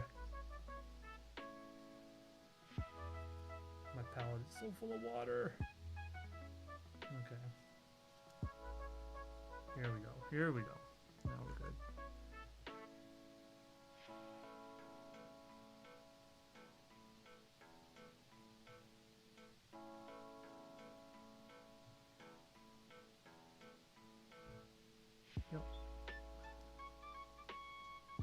Yo, the sea shanty is giving me power. I'm leveling up. I just advanced a painting level. Hey, looks good. Okay, let's fix Marina's dress. I think it got muddied up at some point here. Marina, I wanna see her dancing in the moonlight. Marina, I wanna see her. Excellent. Now it's just that silly, my attempt at marble.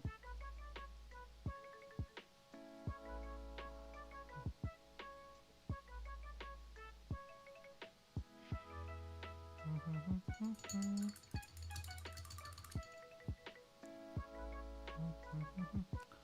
think I'm gonna go with a really soft brush now. And I don't think I have to water down my paint. It's already very watery. I think it's probably the perfect consistency right now. Let me see. No, it's not.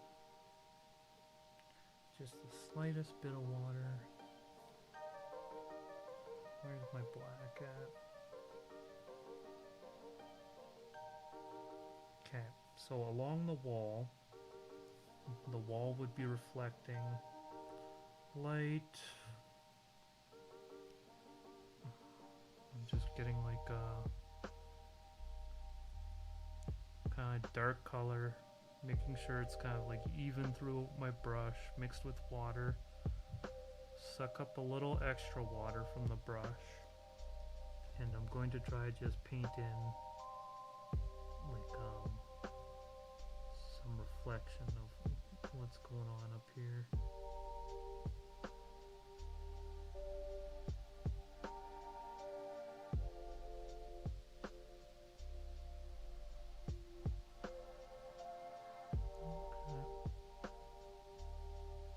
Just this little bit in here, be darkened like that.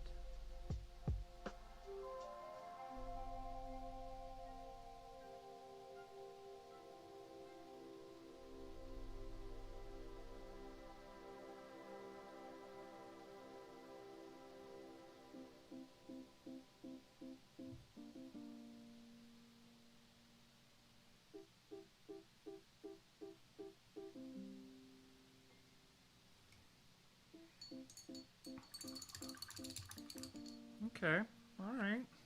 Not bad. Not bad. Does this have yellow undertones? I can't tell. I think it does. Just a little bit. It's just a little too bright here.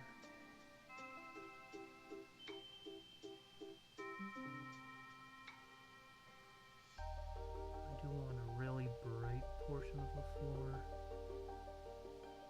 but just like the edge of it. Or I'm gonna have to let a layer or two dry, or else I'm just gonna be muddying it up. I'm just gonna put a tiny little white bit here on a portion of my palette that is still functional. So that's just right here. Got a little white. And this is just gonna go down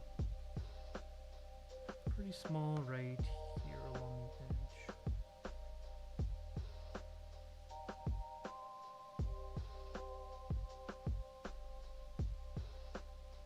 That's where our light is coming in.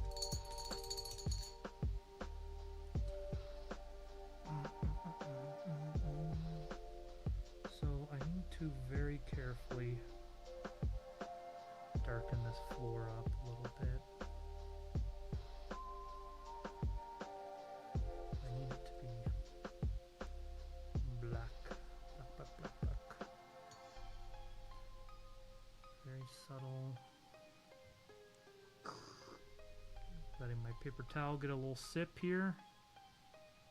And then going in.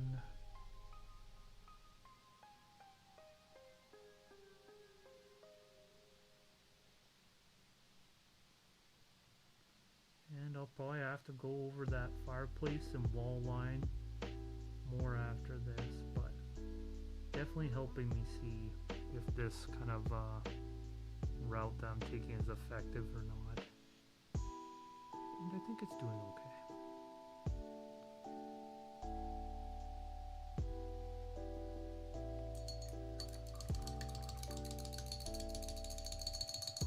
I'm trying to make a marble floor, if anyone's just tuning in. Otherwise, I'm pretty much happy with where the card's at.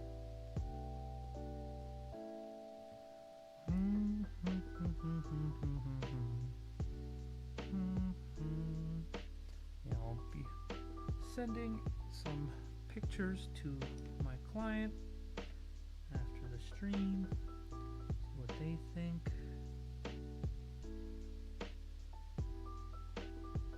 Overall, things are going quite well, I believe.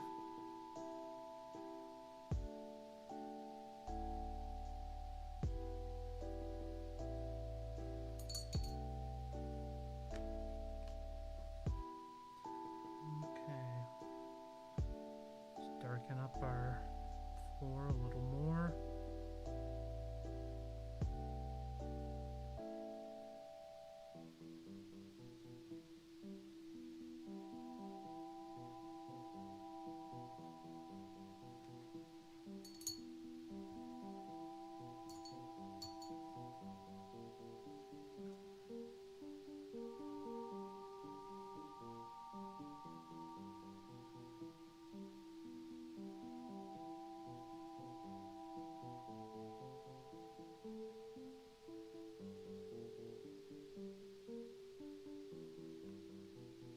Easy does it, easy does it.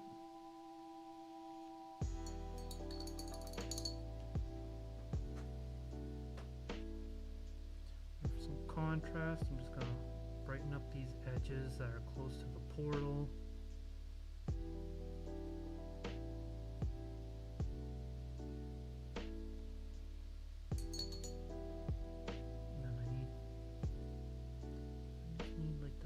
Bit of veining, that marble veining to continue on.